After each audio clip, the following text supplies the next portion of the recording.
Yo, it's your boy Marita boy. I'm back up in this thing, man. Listen.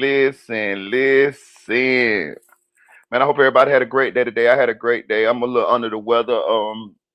I got a toothache. I got an abscess. It's a little swollen, but I had it actually last time I went live too. So if y'all notice I was talking a little different, it's because of my abscess. But it's done went down a little bit, and I feel better, a little better. But I'm good. I'm finna power through and deliver y'all guys this content, man. Uh, before we get into it, man, look, man, we just gonna get out with this breaking news, man. Shout out to Just Say No to Sko for this breaking news. Hey, Mark. Hey, Tanel. Salute, love. We gonna go and get this. We gonna go and get this breaking news out the way, man. Cause I see everybody reporting on it, and I was just scouring these YouTube screens, and I seen Sko reported on it. That's why I say, man, listen, I try to defer sometimes to the bloggers that's gonna be more apt to give everybody the correct information. I mean, I'm not from Texas. I don't, you know what I'm saying, really have no ears on feet on the ground over there in Texas. So, I send everybody to where I feel like the good information gonna be if you want to know what's going on with these certain topics. And I feel like Just Say No to Scope is one of the best platforms if you want to know what's going on with Texas business. That's what they call it. It's Texas business. So if you want to know what's going on with Texas business. But shout out to Just Say No to Scope. He just broke this down. He said that uh I think it was Adonis, right? Adonis' girlfriend is the one who pointed the police in the right direction, along with the sloppiness of the way that they handled the situation. The police, the news said, and I put this video up here. So if you want to go here, you can go here. I try not to play nobody videos too much no more. For two reasons, my sound kind of fucked up, but also because man, they be striking me all over the place, and I still got one community strike that don't go off till like next month on the 4th, and so I'm trying not to get another one before that one's expired. And that's what it tells you. If you get another one before that one expired, there's gonna be some more penalties for you. So I just been trying to play everything close to vest, um, so I don't get in trouble with YouTube again. And I'm probably gonna try to reapply to be monetized once that strike over, probably sometime next month or whatever. But till then, I'm just trying to be a good student. You know what I'm saying? Trying to be a good kid in school. But what was said on this news clipping that Sko had posted, because I see other bloggers posting it too at this point now. But I'm just such. I saw it on Sko first, so I'm gonna go and show him the love for breaking it as far as like I'm concerned. But it said that they were followed, and when I mean they, I mean Jacoby and Adonis, the alleged killers of um Lil Ronnie and his daughter. They were followed from the car wash by the cameras. And that's another thing I want people to understand too, bro. Listen, bro. They got so many cameras nowadays, bro. That's how they solve a lot of crimes, bro. They listen. When they left that car wash, you gotta understand they probably went to an intersection. That intersection probably had cameras. Okay, let's say they made a left or a right. Whichever way they go, those next intersections gonna have cameras too, or either next couple of intersections gonna have cameras. They got so many cameras nowadays, they can track you all the way to where the car stop at, or at least the general area of what a vehicle stop at. And that's exactly what happened to these guys. They say they went to a field, they were throwing stuff out of the field. I'm sure the police went to the field and searched it to try to find out what they threw. Now it didn't say whether they found what they threw. I'm assuming they threw guns. I'm assuming it was the guns. Um, but Adonis borrowed the car from his girlfriend while she was at work, and then once they had unalived Ronnie and his daughter, they then Adonis. That's when Adonis and Jacoby left the scene, um, went to the field, discarded whatever they were discarding because it didn't say what they were discarding, and then they went and parked the car back to at the girlfriend's house. Then he then called the girlfriend and told the girlfriend where to come pick her car up from. He told her something had happened. She needed to come pick up her car. Okay, so she did. By that time, the police already done tracked the vehicle to the location. And once they tracked the vehicle to the location, she didn't know as far as what the news is saying. She said she didn't know what had happened. She just know he told her to come get the vehicle. Something had to happen. So she told the police that. So she told the police who had her car. You know what I'm saying? So if y'all want to consider that, snitching or whatever, whatever, I don't know how you look at it. I mean, the girl just let her boyfriend hold her car, and then he ended up doing some dumb shit in the car. But also, they found his ID in the car. You know what I'm saying? So again, these boys was just they was cooked from the giddy up. And the girlfriend we talk about is not the girl that had the army fatigue on that was crying. The girl that had the army fatigue on that was crying evidently had to be another girl that Adonis was messing with, because and how we noticed it wasn't the same girl, because the girl who had the army fatigue on, she was babysitting one of her friend girls' children. And we know that can't be the girl that let Adonis hold the car, because that girl was at work. You see what I'm saying? So these had to be two different girls. That the girl that they caught picking Adonis up from Livingston, Texas, that was a separate girl from the girl whose vehicle that Adonis used in the crime. You see what I'm saying? So I'm not saying that the girl who had army fatigue on didn't tell what she knew as well. We know she told too. You know how we know she told? Because she was telling us on the live. You know what I'm saying? And I'm gonna say, and I want to get into that too. Hit that like, but hit that like. My shout out this Aaron's way, shout out to Randy. I'm gonna drop the link if y'all want to pull up. But I'm finna if any of y'all want to pull up and discuss what y'all think went on or whatever. But I'm finna break this down too. The girl that was in the girl that was shout out to Randy, the girl that was in the armor fatigue, she told to y'all. Now I'm gonna tell you, she told on the live. She told, listen, she told, she was telling when she was telling the live. But I'm gonna tell you something. She lied too, though. She lied. She said that she was saying that. Oh, I was telling him I was mad. I was telling him, why would you do something, man? Let me tell you something. If this nigga done killed a nigga, a grown man, and a child, you think she gonna be in that car yelling at him like she was yelling on the live and asking him why he did this and why he did that? Hell, fuck no. You know why? Because this nigga might spaz out and do something to her ass. Shout out to Rich Supreme. Appreciate your game. You know what I'm saying? You think she finna be actually in the car with him talking about, oh, why you did this? Why you did that? Man, this nigga might spaz out and kill you too, bitch. Because he can already tell that you feel a way about what had to happen. And another thing, she talking about she would never be down with no shit like that. Let me tell you something. That bitch was lying. I'm gonna call her a bitch. Yeah, that bitch was lying too. Let me tell you how you know that bitch was lying. Cause your black ass went to go pick him up, then you hoe. You see what I'm saying? You went to go pick him up. You see what I'm saying? That bitch was lying like a motherfucker. That bitch was saying what she had to say in order for them people in motherfucking Texas not to be to throw them off so they won't be on her motherfucking head trying to kill her ass. But don't worry about it, baby. A bitch ain't slow. They already done put that together. I'm Wailing, Florida, and I done put that together, bitch. So I know them people in Texas done put that shit together. She is lying like a motherfucker. She was finna try to help that nigga escape, bro. Real shit. Now she told them now after them police gaffed their ass up, then she told. You feel what I'm saying? She told in. You know what I'm saying? And you could tell she told because she was telling us on the live. You know what I'm saying? She was telling us on the live, oh yeah, yeah. I asked him, why did you do that to a kid? And he said that he didn't know the baby was in the car. Bitch, you telling on the nigga right here. So you see how this shit go, fellas? Y'all see how this shit go, man? Listen, bro. Listen. I be trying to tell these dudes, bro. Listen. Your girlfriend could love you all. She could think she love you all you want, and she could probably really deal love you, my nigga. But when it come down to her and you in some jail time, the average female is going to choose herself. And I'm gonna be honest with you. I done seen this shit so much in the streets, so I don't even feel like they wrong for doing it. For real, for real. I feel like the niggas be wrong for even putting them in that situation. Like the girl got children, the girl got, they women. I don't give a fuck how gangster they act. I don't give a fuck how gang down they act. I don't give a fuck if they backdooring niggas for you and set niggas up for you. You feel like this just the gangsterest bitch you ever met. And she just turn you on because she gangster like a nigga. Man, when them police get there, they gonna tell more so than not. I can't remember a girl, be honest with you, that did not tell when the police got involved. You see what happened in the Julio Fulio case? You see what I'm saying? But I'm gonna tell you something too. These dudes be slow. I'm telling you this shit, bro. I done been out there, dog. I wish my homeboy Tory Guns would come on this platform tonight. And we got a homeboy named Low Life, bro.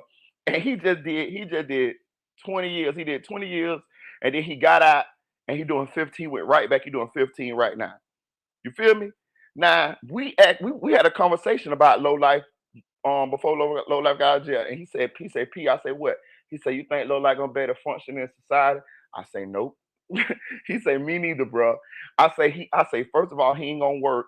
I say he ain't gonna work. If you get him a job, he gonna end up cussing out the boss man and get both of y'all fired. You know what I'm saying? Like we was contemplating, thinking about like can our homeboy cope in normal society? And I be goddamn, he got out of jail, got in some shit, and did 50, and he back in jail for 15 more years. Nigga hit me the other day to my P. I need a couple dollar P. Man, I ain't even answer that motherfucking he hit me on Instagram. I ain't even answer that motherfucker. For real, man, you got me fucked up, bro. Listen, bro. You ain't even try to stay out here. You feel what I'm saying? You ain't even try to get a job. You ain't even try to do nothing like, you know what I'm saying? He went right back in the hood doing dumbass shit. You feel what I'm saying? But some of these dudes is like that. Some of these dudes was remedial. Some of these dudes, you know what I'm saying? Like they can't function in a normal society. Some of these dudes is meant to be crash outs. The thing is just to don't be associated with them. Get the fuck from around them. Don't ride with them. Don't hang with them. None of that shit. And I'm gonna tell you something too. The dudes that's the big dogs or the OG, I ain't gonna say big dog, the big dogs or the big homies, you know what I'm saying? Shit like that, who in the little clique who getting money, they identify these dudes too. They identify these dudes. They know these dudes just trying to prove themselves. These know these dudes remedial. These know pretty much they know these dudes slow and they'll do anything and they can be manipulated. And they know these dudes pretty much don't really got no future other than to be a shooter. So what they do is they gas them up, um, give him a little Moissanite chain, let them ride around in the cars with them. You know what I'm saying? And then gas them up and tell everybody, oh yeah, this my dog, yeah, this him. Sort of like what that nigga name, Lil Cam, like Lil Cam. Y'all remember Lil Cam with the takeoff situation? And then when it come down to it, they use these niggas to be the ones to pull the trigger. My thing is, if you so gangster, big homie, why you don't go do the shit yourself? Now let me now look what's going on with these young boys. They threw, and I'm not saying it might have been here. I don't know. I do not know. I'm not gonna sit here and tell y'all nothing that I don't know. I don't know if it was a hit. It could have been just some beef in the hood. You know, that's their side, this our side. And if you get caught down bad, your ass out of here. If you get caught by these motherfucking crash out ass jitterbugs, your ass out of here. And just might be what it was. Maybe they, because you know how it go when you got beef with another side. You sit around all day and talk about what you'll do with a nigga if you catch it. If you catch them. And that's what have been happening with them. They might have been sitting around in the clique, smoking weed, doing whatever they're doing, playing 2K, Madden or whatever in the trap with the big homies. And everybody sitting there talking like, yeah, if I catch that nigga, Lil Ronnie, I'm gonna do him like this, I'm gonna do him like that. Yeah, boy, man, if I catch that nigga, bro. And they all sit up in there listen to that shit. And they probably just, I'm not saying it was a hit. I'm not saying it could have been. But I'm saying it could have been just them just catching him and wanting to make a name for themselves, or they had already had a battery in their back from hanging around, and yeah, we're part of the clique, and yeah, we're finna do this and do that. I'm telling you, if you look at their charges that they already had, one of them already had a sex charge. You know what I'm saying? Like, what kind of weird shit is that? Like, you know what I'm saying? Like, bro, listen, let me tell you something. I'm getting ahead of myself because I'm gonna get into this. I'm gonna get into this in a minute too. I'm gonna get into this because this shit. I would listen to Poetic Flacco today, and he pissed me off too. So I'm gonna get into uh what he had going on too. He full of shit too. But and it's gonna tie into this. But that could have been possibly what had happened here. I tell you what, if it was a situation, was a hit or whatever, they ain't getting paid. I'm gonna tell you that too. I'm trying to break this down for somebody that's been in the streets, for some jits some young YGs who listen to this shit, bro. Once this shit go down, you ever see Mission Impossible where they say you disavowed. Nobody, you toxic now, you nuclear. Nobody want to fuck with you. Like even the same nigga that sat around and like, yeah, man, we gonna kill them niggas and this and that. That nigga want to fuck with you. I'm gonna put it like this here. Lil CJ Casino don't want to be associated with you niggas in no type of way right now. He's scrubbing his Instagram. He making sure he ain't got no text messages from y'all. He throwing his phone away, any pictures or anything he got with you niggas. He getting he killing all. He getting rid of all that shit. You see what I'm saying? You niggas got manipulated. You niggas got you niggas got used for exactly what y'all was for. Y'all had no other purpose in the clique but to do this type of shit right here. Meanwhile, as long as y'all don't say nothing on CJ about CJ Casino, if he had any involvement with this, or Lil Rodney or whoever the fuck they say had something to do with this, may have had something to do with this, because I'm not saying they had nothing to do with this. I'm just saying what the streets said might have happened, because we don't fucking know. But now they free to go on and live their life. They done killed two birds with one stone. They done got your broke, crash test dumbass up out of the picture, and they done got they up out of the picture. Y'all got to be smarter than this here, player. Know what I'm saying? For real, for real. If nigga supposed to handle their own motherfucking business, my nigga.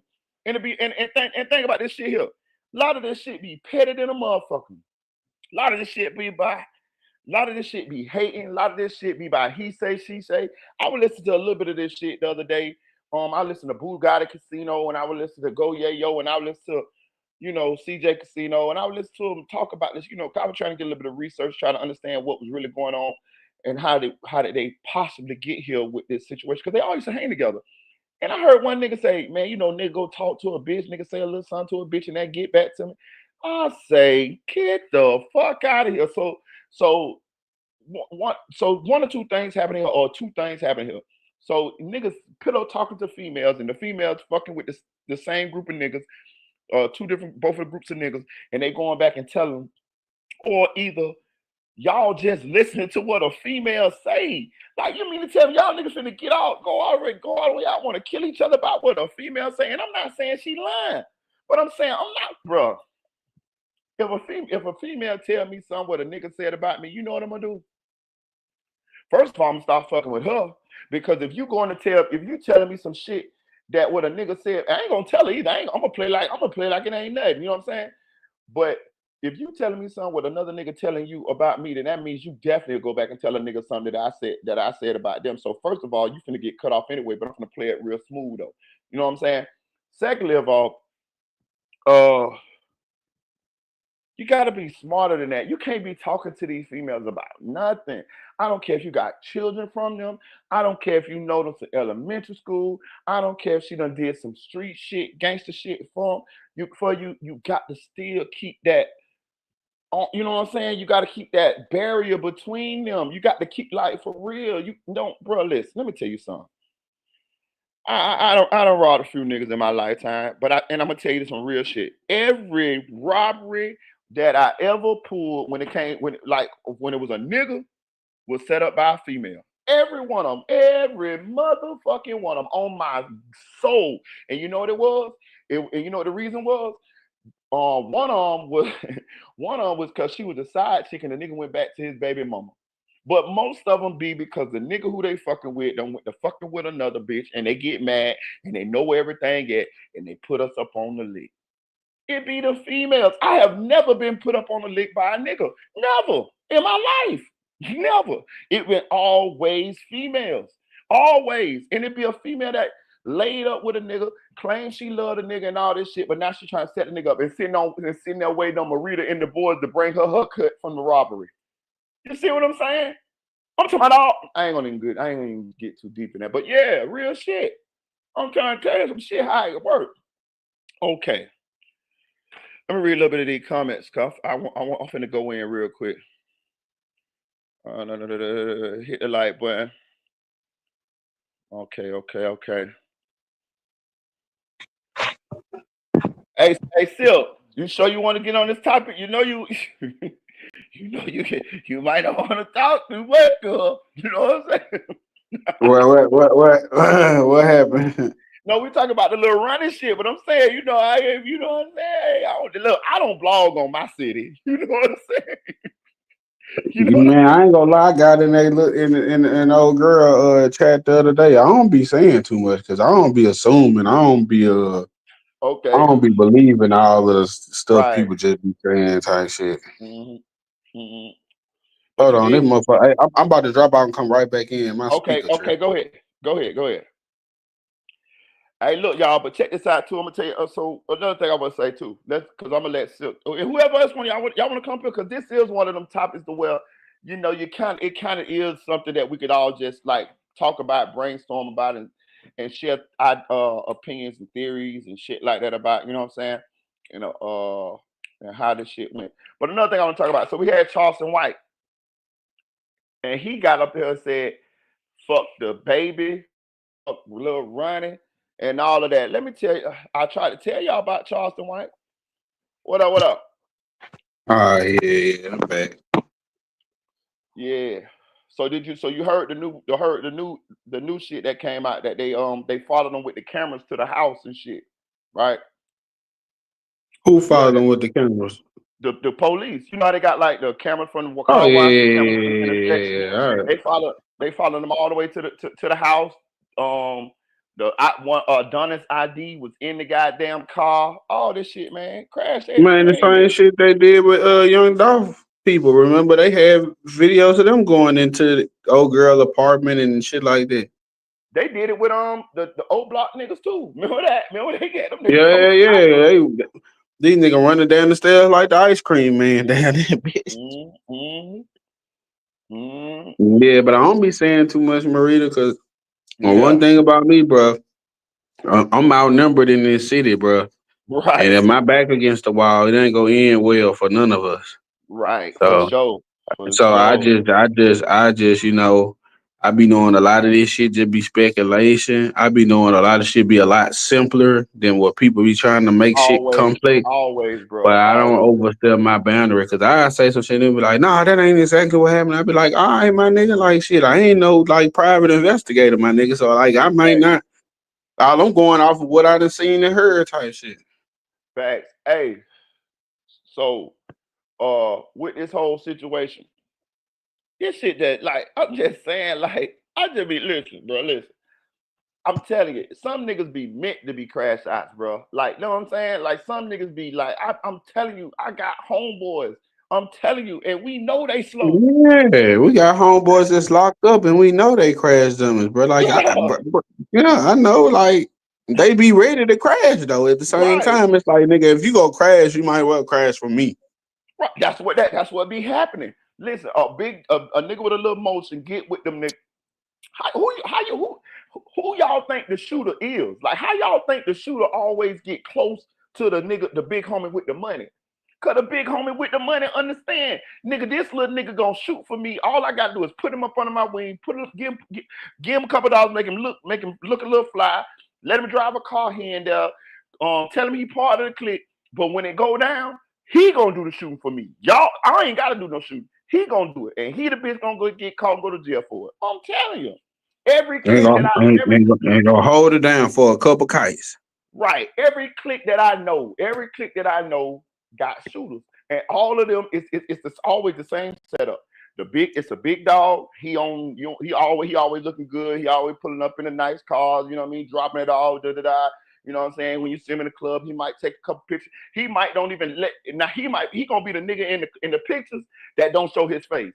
He gonna be the nigga with his head down or his hand over his face where you can't see him. But all the rest of the niggas the legits. They gonna show their picture, their face. You know what I'm saying? And then when it go down, when it all go down, cause he gonna big homie gonna have some beef, cause just cause niggas don't like him, cause he putting it in their face, the money and the cars and the hoes, he fucking niggas hoes and all that shit. The Yeah. little niggas is gonna be the ones that do the shoes for him. I'm telling you, it's set up like that, nigga. If I was in the game, Yeah. that's what I would do. You know what I'm saying? For real. Man, look, man, that shit. See, niggas don't understand. These days, when you hit somebody, first of all, you gotta have a totally stolen car. Like that bitch gotta be stolen. Then Bruh, at some point on your route, you gotta jump on foot. So you could go bruh. through the nooks and crannies, change your clothes. You know what I'm saying? You Like gotta these have different. niggas, You gotta have different cars too, bro. You gotta have cars to switch out of. You know what I'm talking about? Like that. I'm gonna get out of this car. yeah, bro. Like, or at least like the one that you just stole. Like this Yeah, it nigga up gotta the be street, let's stolen steal though. this bitch car real quick. You know what I'm Hmm. saying? It gotta be some shit like that. Which I don't promote violence and crime and shit, but I'm just saying like Yeah. if you in it, you gotta think smart. Like you can't You just be got. thinking like, oh, I'm gonna drive all the way home. Nigga, you know how many ring cameras and public cameras they got now, nigga? Right. And I'm gonna say another thing too.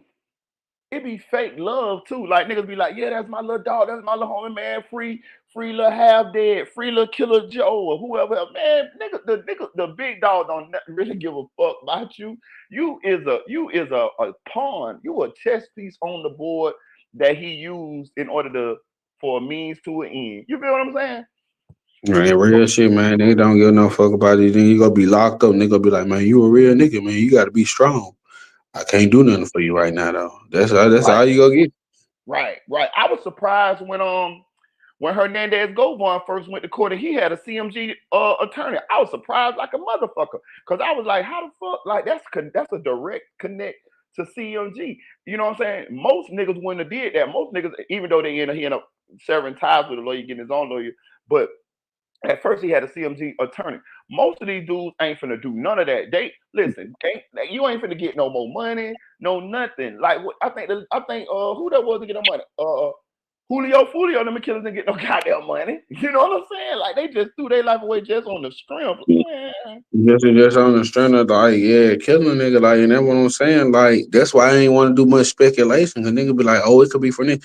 It could be from some gambling shit. It could be a nigga put his money up and was like, yo, man, I invested this much and he ain't hit. And that ain't really his fight. It could be any damn thing because niggas die for nothing.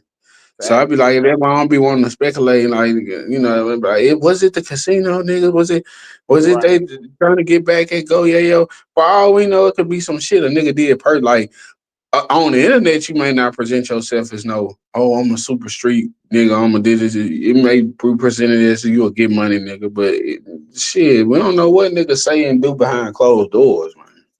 Facts, and that's nothing. You're right. We don't know where this came from. We don't. That's why I said it didn't have to be a nigga say, "Oh, I got a bag for this nigga head" or whatever. It could have just them niggas sitting around and want to prove themselves. They know that's the opposition. They know Big Homie don't like them niggas or whatever. They sitting around in that bit playing 2K, smoking weed. Nigga like, man, fuck them niggas, fuck them hood Bro. fame niggas, man. I catch that nigga down bad. Da, da, da. So they might have heard it, called it in their mind like, shit, we catch one hood fame, then we gonna do this too to make Big Homie them happy and proud of us. You know what I'm talking about? Plus, we Man, want I to don't throw give a bodies up. fuck. Yeah, you know what I, I'm saying? nigga, where I'm from, nigga, I know my OGs. I know niggas, some of the niggas I used to look up to. And shit, I know them niggas be haters, bro. Like I know I done seen it in real time and they hate. I don't think I could think of it's like cause I done did things that they ain't done did. I think Mm-hmm. about them niggas had to sell all that coke, all that shit just to pull up in the foreign. I ain't had to sell that much to pull Right, up in no foreign right. and pass out big ass blunts to everybody. I think I brought 100 bottles of champagne in my city to give out at one time. Like niggas is haters type shit. And I shouldn't have did that. I really should have bought 100 cases of water and food to give out to the people who needed it. But Hey, that's just a lesson learned. right, that come with growth, dog. That's all that is. They come with growth, yeah, but at the same time, they don't want to acknowledge you, bro, because you doing it the way they never could do it, but they don't understand, nigga. Like we can shine together. Hey, I ain't gonna tell you no lies. The older I get, the more I realize when they say you get money to disappear, bro. Know what I'm saying? You get money to go on disappear, my nigga. Like go on and live your life and whatever make you happy, just get off in your little section, your little cut, where it is, and you just take care Mhm. of who you want to take care of and you live how you want to live. Fuck these niggas, man. We ain't got, you know what I'm saying? They ain't got nothing to prove to these niggas, man. You know what I'm saying? For real, for real. Cause most people don't care anyway. I could pull over the Rolls Royce tomorrow, and nigga go be like, "Ooh, but what this gonna do to me? This is what they gonna do for me." Shit. Right. You know what I'm It's just saying? gonna be another thing I say I got. Like I don't care what the women think. Like the people who need to love me already love me. Like so I ain't like I don't. Right. You know, like you say, it just come with age though. But see, that's why God gives stuff to you at a later age sometimes. Mhm. Because when I was young, my nigga, I was living totally different. Nigga, my daddy was murdered when he was 24, nigga. So I was always on high alert. I was always like, nigga, I may not even make it to. Right. And then nigga fucked around and live, and I done blew all that money being stupid. Being Hey, I wanna switch gears a little bit, but it's gonna be the same topic though. Did you hear what Charleston White said about Lil Ronnie and his daughter? I ain't want to say that because see, I was on the other girl stream the other day, Cece or whatever her name is. I can't remember right now. I'm a Uh-huh. little slizzard, but Okay. I was just saying like in his Say Cheese interview, he ain't say nothing bad. So I don't know what made him go say all this. I ain't really want to hear that because I'd be like, man, it just I Look, don't know, look, man. look, look. Like I see the method behind the madness most times, like, man, but like shit like that. I think some things is just unnecessary. Like damn well, like I got information on people I could just put out and just humiliate and just do this and that. You know what I'm saying? And speaking of that, I found them other additional videos where I made a There you go motherfucker to look. bullshit, man. There you go to bullshit, dog. Where I make them up. I found it for real. It's in my other phone, but it was in another Don't folder. do it, bro. Don't do it. Don't even do it. Don't even do it. You know what I'm But you saying? see, but you see, I'm not gonna do that because I'm not Yeah, that type of guy yeah, to do that. But I got the power to just crush a motherfucker. Like yeah. some There people you just go. don't. It don't be the Some same thing. motherfucker live for that type of drama, and I promise you, if you do that, that motherfucker gonna, ooh, Lord, you know what I'm saying? You know what I mean? You forgotten about now on that tip right there. Cause I be, No, but when that lawyer hit me up and I sent the lawyer the first video, that she was like, "My bad." You know what yeah, I'm saying? Because I was I like, be, yeah, cause I be peeping. You know what I'm saying? I be in the bushes peeping, and they got a whole nother set of bullshit going on. Over that person got a whole nother set of bullshit, and it's drama. You know what I'm saying? I'm telling you, yeah. it's a whole bunch of drama, and just like we always knew, Mm. that person liked that type of shit. You feel me?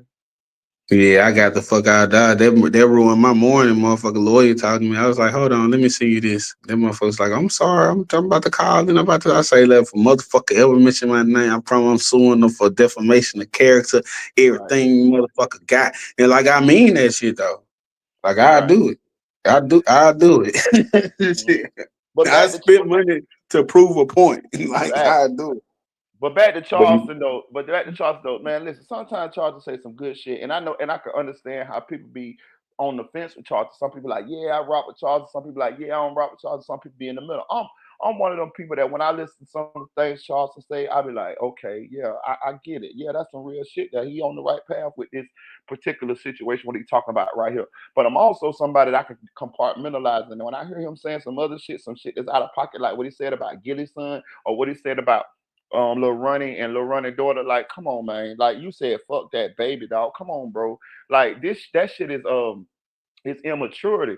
And that's what I be trying to tell people. Charleston is not the type of person that you could people want to follow Charleston. People want to, you know what I'm saying? yeah, No, no, he you he don't the follow him. definition.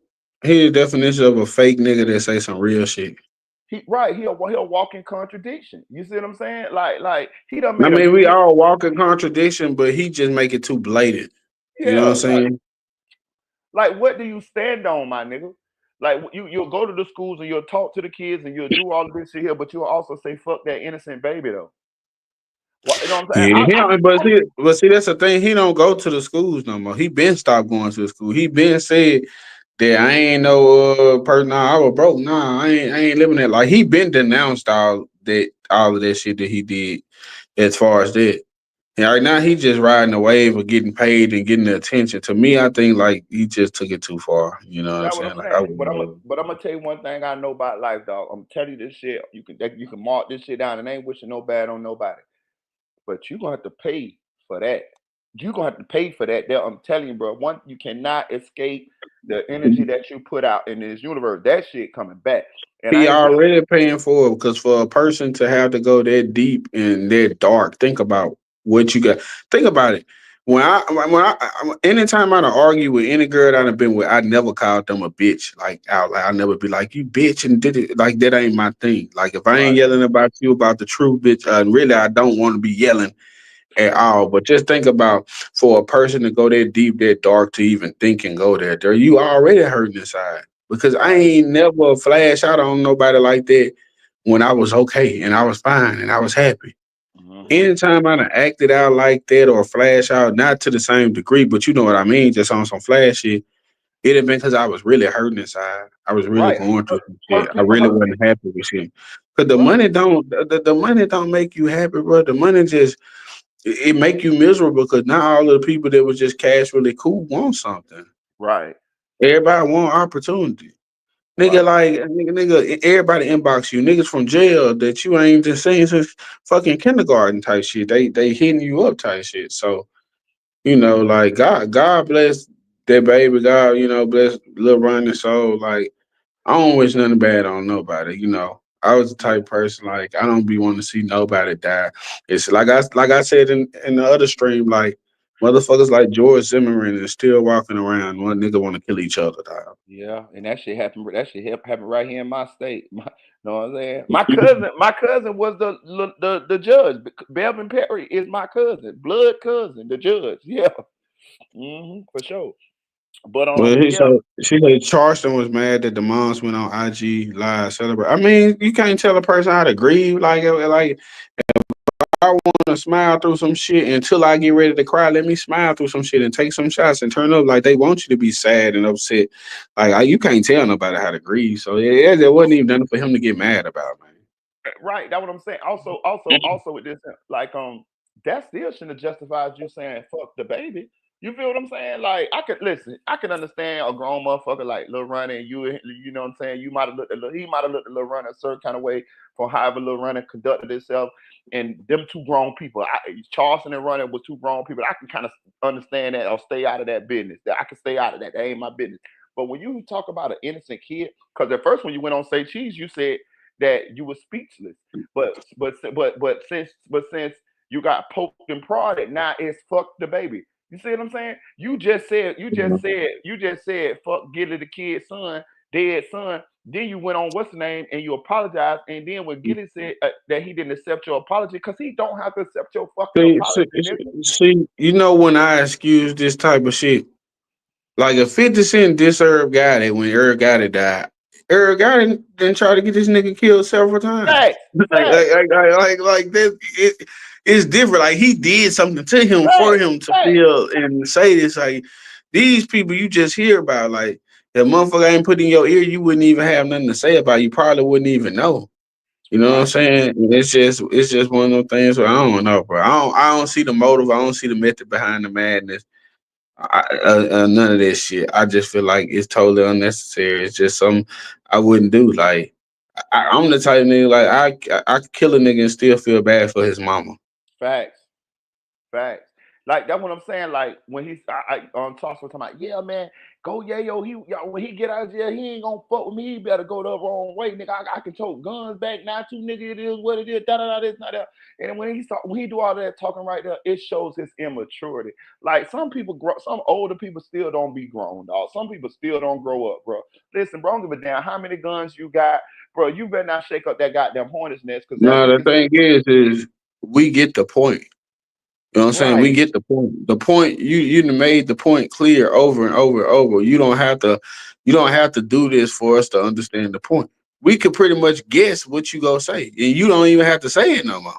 Right. Like it could be two. That's like these two little young crash dummies just went and did what they did, and now they done lost. They done threw their whole life away. It could be some niggas that'll do that to you, Charleston. You know what I'm saying? Like you be You thinking know? like you And see, can't that's the thing. You underestimate gonna get that. nobody. Yeah, you gonna get what you asking for when it's all said and done. Boy, I'm telling you, you better be ready for it when it come to. Cause You know what you I'm saying? asking for. Like Fact. that's what it go down to. Like yeah, he always say, "Well, I'm willing to lie." He said, "I'm willing to die, go to jail, or do whatever for what I'm saying and what I'm believing." So shit, it's like live that shit. Like you can't. It's just like shit. Like I said before, I'm a Draco the Ruler fan, but Draco the Ruler was stirring up beef and pretty much asking for it. So can I really be that sad that he died in a fight? No, Like, no. That's even like King Von. Like, can we really yeah. equally say that that's how he passed? No, no. You know what I'm No, saying? no, I'm be sad for the kids because I be like, shit, like you see a nigga, besides all the beef stuff, you be like, oh man, he got a sense of humor. He love fucking with his kids. He might be teaching their ass some wrong shit, but at the same time, like it's better than not having nobody there. And it's like, Right. yeah, you be sad like FBG Doug, like nigga, come on, man. You really, nigga, really, the nigga who put the drop on LBG Doug was mad because FBG Doug was smashing his That's his baby baby mama, mama. man. That, Come on, that man. who don't even fuck with him no more. Who hadn't fucked with him in years. Like what? Now you finna be in that bit with a bunch of men's is where you know what I'm saying? Like, and she finna be out and listen, that same girl who he was mad about, trust me, she jumping on dick right now. I'm talking about doing some shit, Man, hanging out, having her a good time, not even thinking about his dumb ass. You feel what I'm saying? Man, that's how it always go, man. I done been in jail with niggas that be like, yeah, I'm in here, man, cause I wigged out cause of my girl, but I still love her. I be looking at a nigga like, man, nigga, you stupid. Dumber than a bitch, bro. Bro, dumber than a bitch. You about to go to state, nigga. You about to go to state over a female, and you still love her, man. That bitch For ain't. the for the I rest of your life. And you know one thing about women, they move on with their lives. They're gonna be like, man, I'm moving on, man. Fuck that nigga. You know what I mean? Like, and man. rightfully so. Nigga, you ain't there no more. What you supposed to do? Put a whole life on the line on hold But because but that's the whole thing, shit. When you was the bitch was putting her life on the right, line. right. Like, bitch, like, you know what I'm saying? I just be bro, They're listen. like that, like damn if you do that, that you die. Like I told a girl the other day, look, man, if you keep getting niggas that cheat, you just gotta accept that shit at some point. Like you just choose niggas that cheat. Like it's just how it's gonna go down. Now either you gonna have somewhere to stay and somebody to provide for you, or you gonna be not cheated on and alone and by yourself. Like it's fucked up, but that's just What's that's the going kind of on choices nowadays? you done made for That's yourself. what Yeah, yeah, like, that's what it is. yeah, for sure, man. But Lil Ronnie, man. I don't know what the situation was that led up to this here, whatever, whatever. I will say this: most likely, if it was a hit on them, which I don't know, shit, them boys probably gonna tell it. Cause in Texas, boy, Texas gonna do it, boy. Let me tell you something. Texas, that's the one state in the United States that everybody know. If you go to Texas with that bullshit, they gonna Look at motherfucking kill your ass. I'm telling you, boy. Look, Texas look, look at kill you. TK. That nigga still fighting another case, and already convicted of murder. I'm telling you, This bro. this this nigga done caught two bodies. Don't go to Texas with that bullshit. Oh, we doing that shit in Texas, bro. I'm Bro, telling you. that's why shit I be laying low, bro. But see, that's what I'm saying. I know because when I came down to Texas, bro, I had a suspended license. So when I got my first ticket, I like every kind. I kept getting tickets and shit. When they got me, my nigga, I had 7 warrants already and picked up like 2, 3 new charges that same night. Like Damn, that's I eight. went That's on eight. tour. That's eight motherfucking charges. I'm sure they dropped some on. I'm sure they dropped some on though. Yeah, my lawyer worked some shit out. Cause I had weed on me. I had failure to ID with fugitive intent type shit. Like, I had to go to 6 different jails. Like I was on tour down this motherfucker Damn, straight. damn. Uh, That'd be that. so I know like I know it'd be fuck shit going on. Like I done seen it. Yeah, that'd be that bullshit. I done had to do that once, but I ain't have to go to two, three, that many different jails. I went to two. You know what I'm saying?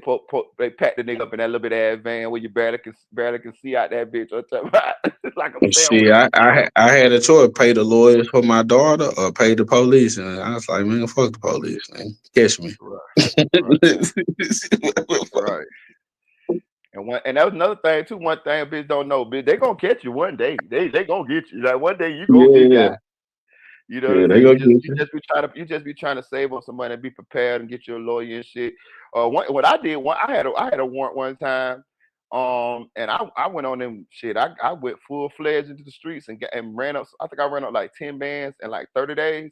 Paid my lawyer. Y'all put collect on a couple hoes phones, 2 or 3 of my homeboys' phone, my baby mama phone, and the shit. I called my probation officer. I said, man, I'm coming to turn myself in. She said, you called for real? I said, yep, I'll be down there about 30 minutes. She said, all right, I'll be waiting on you. Went right on down there with her.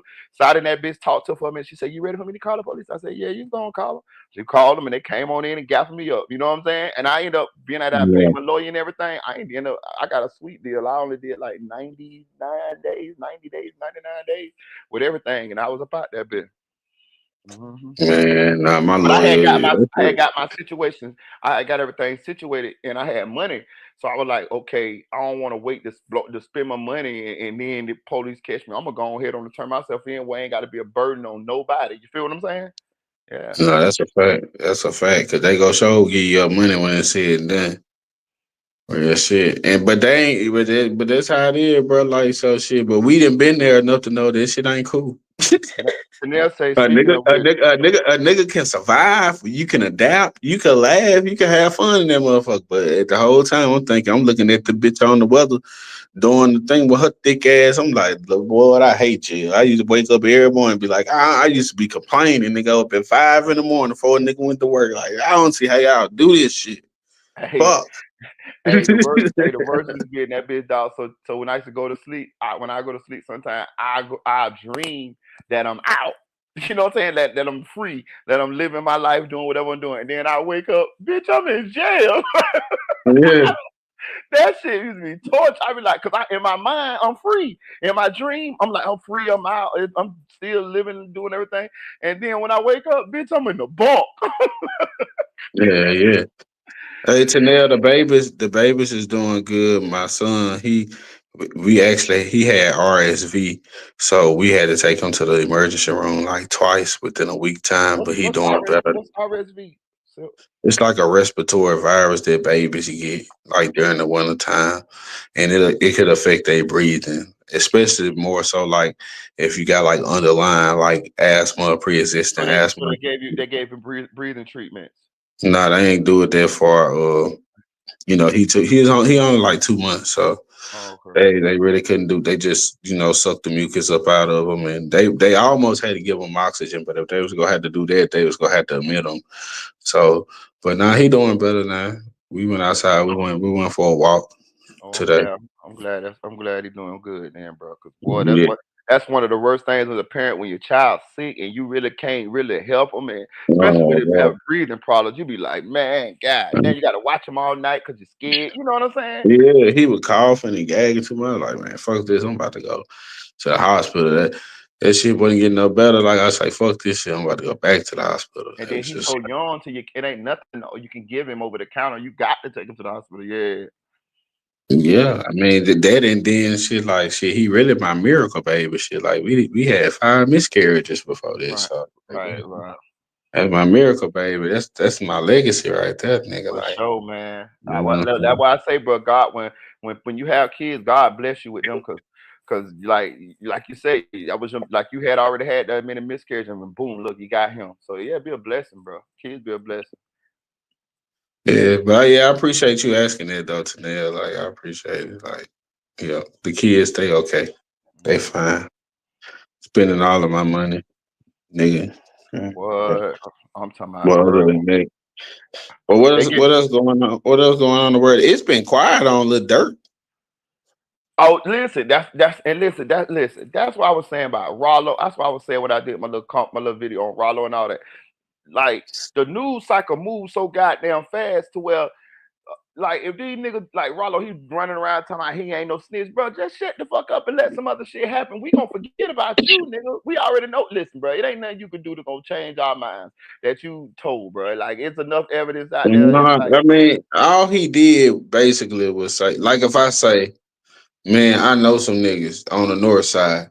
It's John Wick and Harry Tubman. These motherfuckers got to work. And that's not snitching if you make up somebody. See, oh no that's no what no no he no no not. no no no no no no no. When you if you go by what that paperwork said, it said that it was known people in the community if they knew that Rollo told, then he would be in harm's way. That's why they wanted to seal. So whoever he told on, and I'm gonna say whoever he told on, the police checked them out and they were known. But I'm gonna say this too. I already knew who Rollo told on. Rollo told on his plug. But the thing about it is his plug died. That's why Rollo be saying, it ain't nobody that's alive that can tell y'all that I told on him. He's right. Because the plug died. He even, if you go to that Math Hoffa interview, he said it in that motherfucker. He said that the reason why he started selling weed is because his dog food plug died. This is in the paperwork. So he told on the man, but the man was dead. The man was dying. Like I knew this for like a year. I just didn't want to say, you know what I'm saying? So he did tell, but he told on a dead man, pretty much. You know what I'm saying? So and Yeah. then the other guys who he told on in the hood, we don't know who they is. But in that paperwork, it said that they are known. So evidently, the police did confirm that these people were real people. Now he did try to tell on some fake motherfuckers too. He tried that too. He tried to make up shit like Boston Richie, but that shit didn't. You know what I'm saying? But and I'm gonna say this Yeah. too. I'm gonna say this too. The reason why Rollo didn't get no time cut or nothing like that is because by the time he told, they already had knew all of this. You get what I'm saying? So they didn't Hmm. need he couldn't give them nothing that they didn't know. So he didn't get no time cut. So he pretty much he pretty much told for no reason. You get what I'm saying? Yeah. Yeah, Yeah, it makes sense. yeah. Yeah. If he would, he listen. He was trying to tell earlier, but I think his lawyer was involved in the shit too, and his lawyer was the one that was brokering the deal between him. His lawyer went to jail too for like selling weed and shit too. You know what I'm saying? So they couldn't. So they Yeah. couldn't. So they held everything up to investigate the lawyer. By the time all that shit played out, they already had them found out everything they needed to know. And so when they try to get Rollo to tell, when Rollo came in there to tell his information, it was like, we already know this. Like, we know this. You ain't got nothing else. Like, Yeah. no, like, no. So the nigga, we ain't give you no deal. So Rollo ended up doing the time that he would have did anyway. So it was really fucked up. If he really would have kept his mouth shut, none of this would have happened. He would have ended up doing the same time he did and everything. So he probably really mad. I get why he really mad. I You know, mean, he rich. That's what I'm saying. Nigga, that money don't make you happy. Let me ask you this. You been paying attention to the DDG and the Halle Bailey thing? Cause nah, but that go shit. ahead. Okay, so DDG, I don't know why women just hate this nigga. They hate everything this nigga do. They like he a clout chaser, but he a streamer. He an online streamer. Like, I know who he is. When I cause be watching him, I be wondering how the fuck is this nigga famous?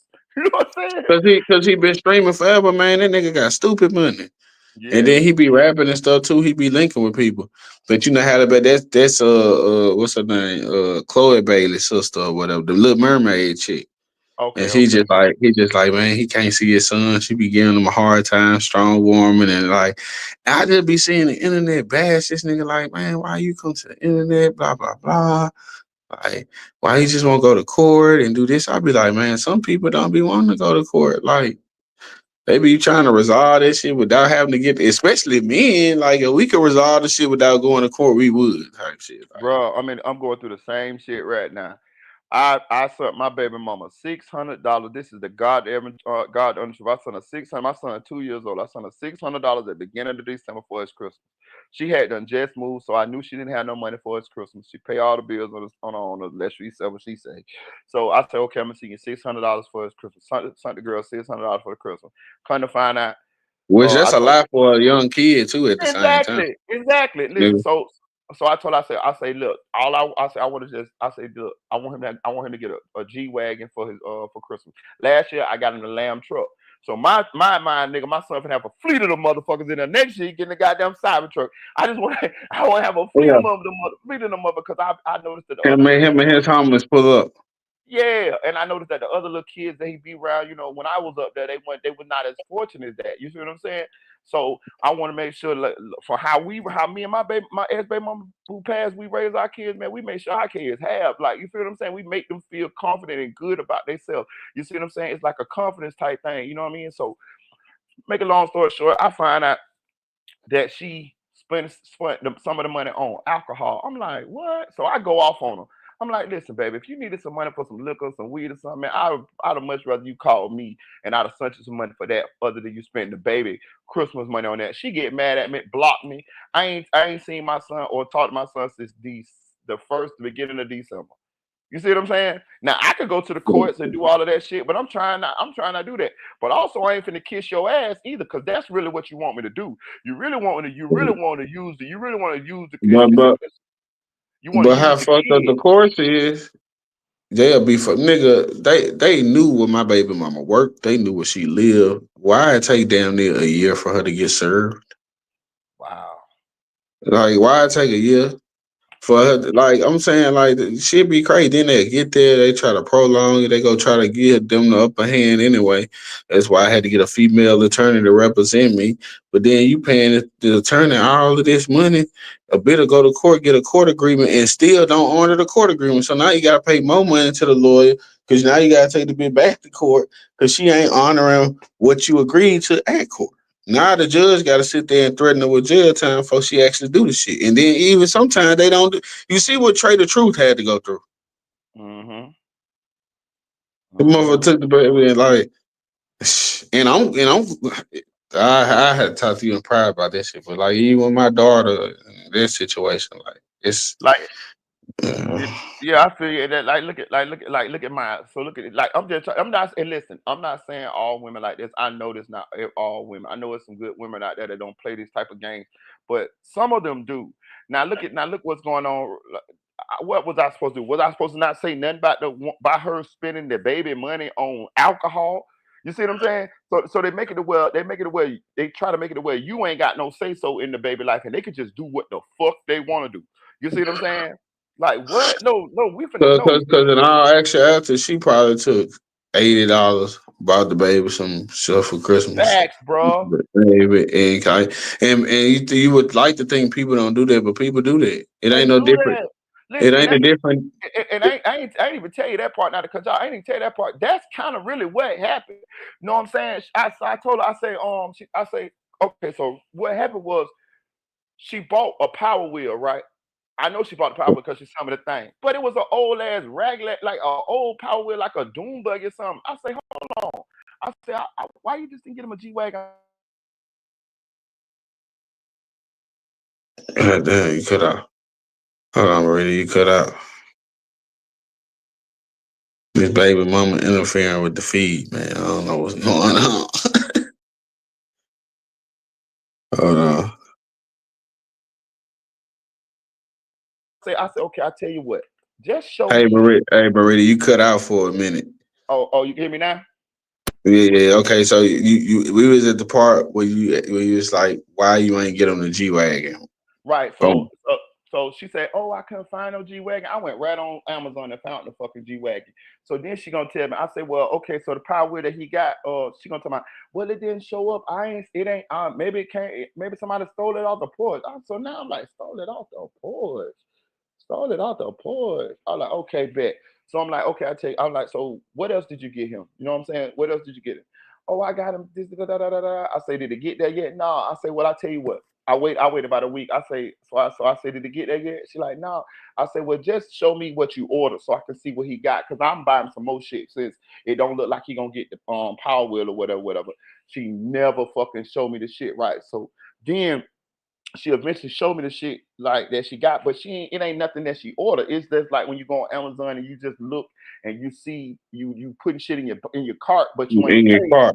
Yeah, Yeah. that's what it was. So I want to see this shit say arrive on this day, on this day, on this day. So And that's why that be so hard for women? It's just like when they hit you up, right, be like, the baby need clothes. And I'd be like, okay, I'm gonna send clothes. No, right, just send them money. Like, no, I want to get my baby fly. Like, I'm not right, just sending, I'm right. want to send the damn clothes. Let me send the fucking clothes.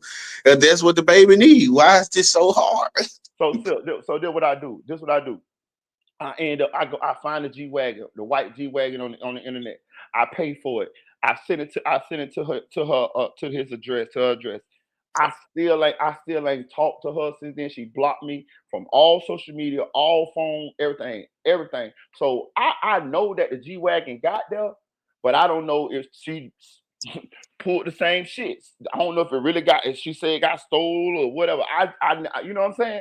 I don't even know. All I know is he supposed to have got two power wheels. The bullshit that she picked out for him that I paid for still, and then the second power wheel, the G wagon that I paid for that I sent that I know that got there because I had the order thing that said it was arrived and it was received. But I still don't know whether she put it together or he wrote it for Christmas. I don't know none of that. I ain't see him on Christmas. And None of that. see that's the thing. Like that, I don't see how like a lot of people don't understand. You be hurting a child when you do that, man. You depriving a child of memories and bonds. Like ain't nothing promised. Like anything could happen today or tomorrow, and like be playing with your child. Like there's some shit to play about. Like I just never understood it. I don't respect it, but I do commend the women who not like that and who don't do Yeah. that. And I got the utmost respect for them women, but. Man, it's some, just like it's some men creepers, man. There's some women creepers out there. Man. Still, my son never had a birthday party until this September. He too. You know how he ended up having a birthday party? Me, my stepdaughter, my real daughter, my daughter-in-law, and my granddaughter all flew to Indianapolis, and we threw my son a birthday party. This is the God of Heaven truth, nigga. We stayed in the JW Marriott about 2 blocks away from Lucas Oil Stadium, nigga. You know what I'm talking about? When we threw my son a birthday party, she didn't throw him a birthday party his first year, and I sent her money to do that. She didn't throw him a birthday party the first year, and he wouldn't have gotten down the second year. You know how he went? I knew he wouldn't have gotten down the second year. It's because when we got up there, I say, okay, so we're gonna go pick up a cake. Yeah. She had never even ordered him a cake. She hadn't even never even ordered him a cake.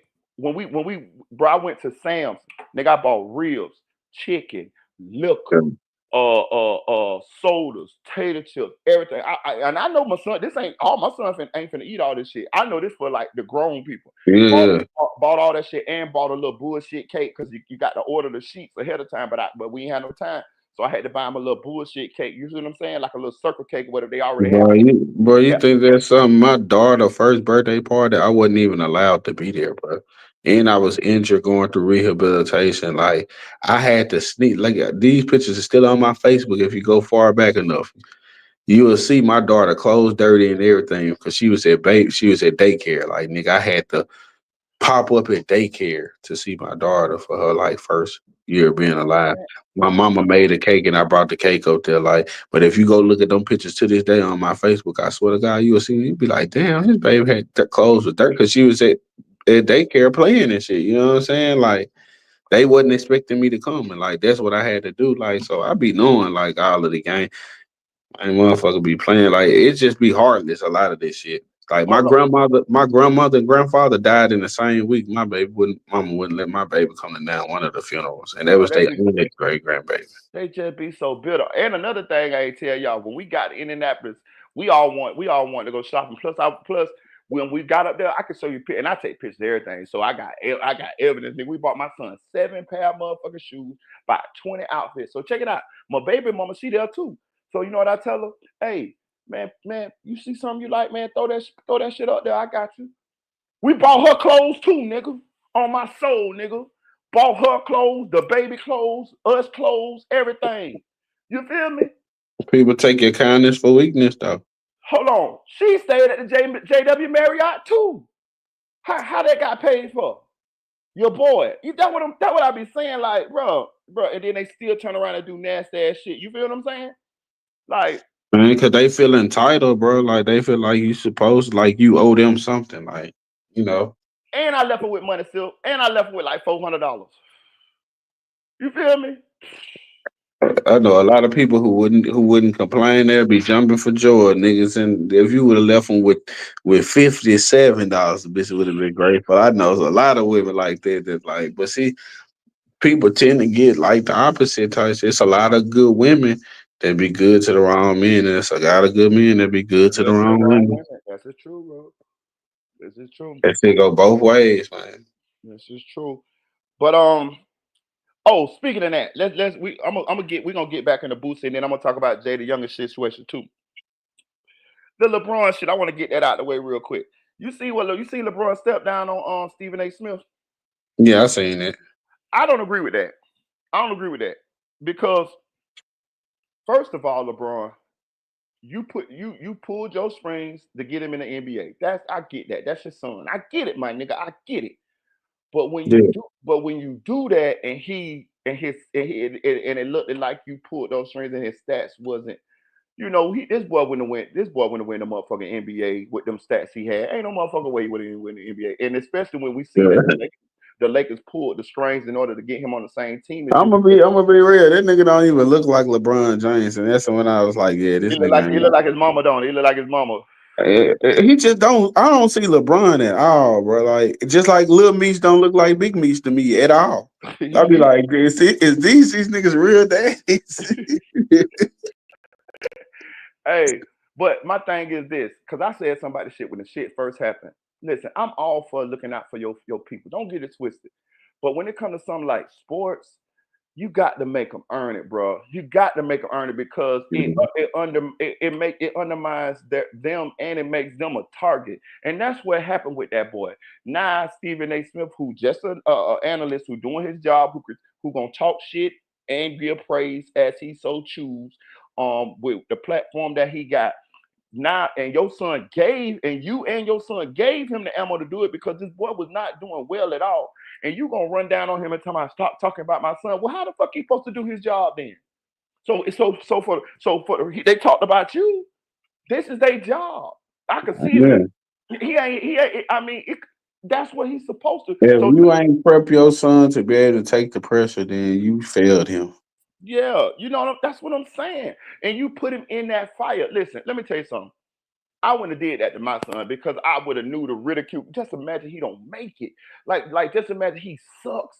Can you imagine the ridicule that he gonna wear for the rest of his life because you wanted him there? You forced him. You forced him there. You got to let him earn it when it comes to something like that. Because there's other players that earned their spot. All everybody else earned their spot. LeBron, you earned your spot. You put him up there. You put him up there is taken away from another kid who ain't got a rich ass daddy. You was already rich. Your son rich no matter what. You got all type of businesses. He gonna be a millionaire. He was born into being a millionaire. What about that kid that come from the projects who ain't got shit? Who? And it was another little boy. It was another boy that was on that was on their team that was Yeah. showing out. He was showing out. He was tearing LeBron Jr. ass up, and they ended up not signing him and signed Bronny and signed Bronny to a 4-year deal. You see what I'm saying? Averaging 2 points all across the Yeah, board. because they were thinking about the money. Two Right. son and father playing together, and then they was like, "Hey, this shit bad for business. We gotta put this nigga on the practice." Yeah. Now I will say the boy is playing much better in the G League. He proving himself. He doing his thing. But at the same time, you can't. You should not step down on the Yeah, goddamn. that's all I'm saying. You could have called Stephen A. Smith and checked him like that, or call Stephen A. Smith and say, "Hey, man, let's have fucking coffee or some shit." You know, you could like doing it publicly is just like, come on, LeBron, like you've been listening too much T Grizzly now. Goddamn, shit. Right. And I'm You gonna got tell you, bro, I damn listen. I don't do well under them type of situations. I might have told Brian, "Fuck you," right in front of exactly. everybody. Right in front of everybody. But Stephen A. still about to get. Didn't he get like $100 million deal or Yeah, something he got a hundred recently? million. He got $100 million Yeah, deal. that nigga man, I wouldn't be. You know what I I'm saying? use it for content. Yeah, like hold on, bro. Like so what you saying is we can't never talk about Bronny? So when Bronny get into a game and he 0 for 10, we just can't talk about Bronny, huh? We can't say, oh, Bronny had a bad game. We can't say Bronny need to be put on the bench and such need to be played. We can't do that because it's your son, huh? I ain't lying, man. This the truth. Nigga ain't really checking for him. Us criticize him is what keeping his name relevant, honestly. Right. You know what I'm saying? So, Like, bro, so if you Jordan, ain't teach Jordan, him to be able to take the criticism, you failed him. That ain't nobody's fault but yours. right. Jordan ain't do that for his sons. I used to go to watch Jordan's son play. He played at UCL. I used to go watch him play. You know what I'm saying? And he was a better player than Bronny was at that time. You know what I'm saying? Like he lead his team in scoring and all that type of shit. And he still didn't make it into the league.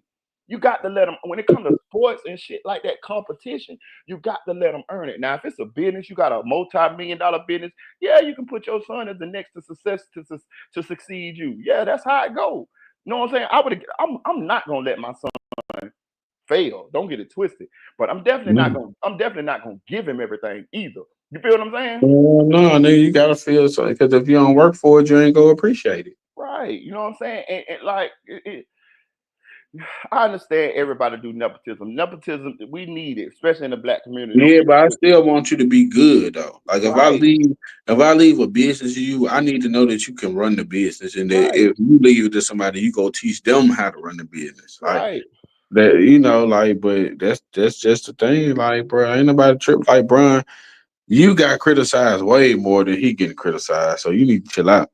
Facts.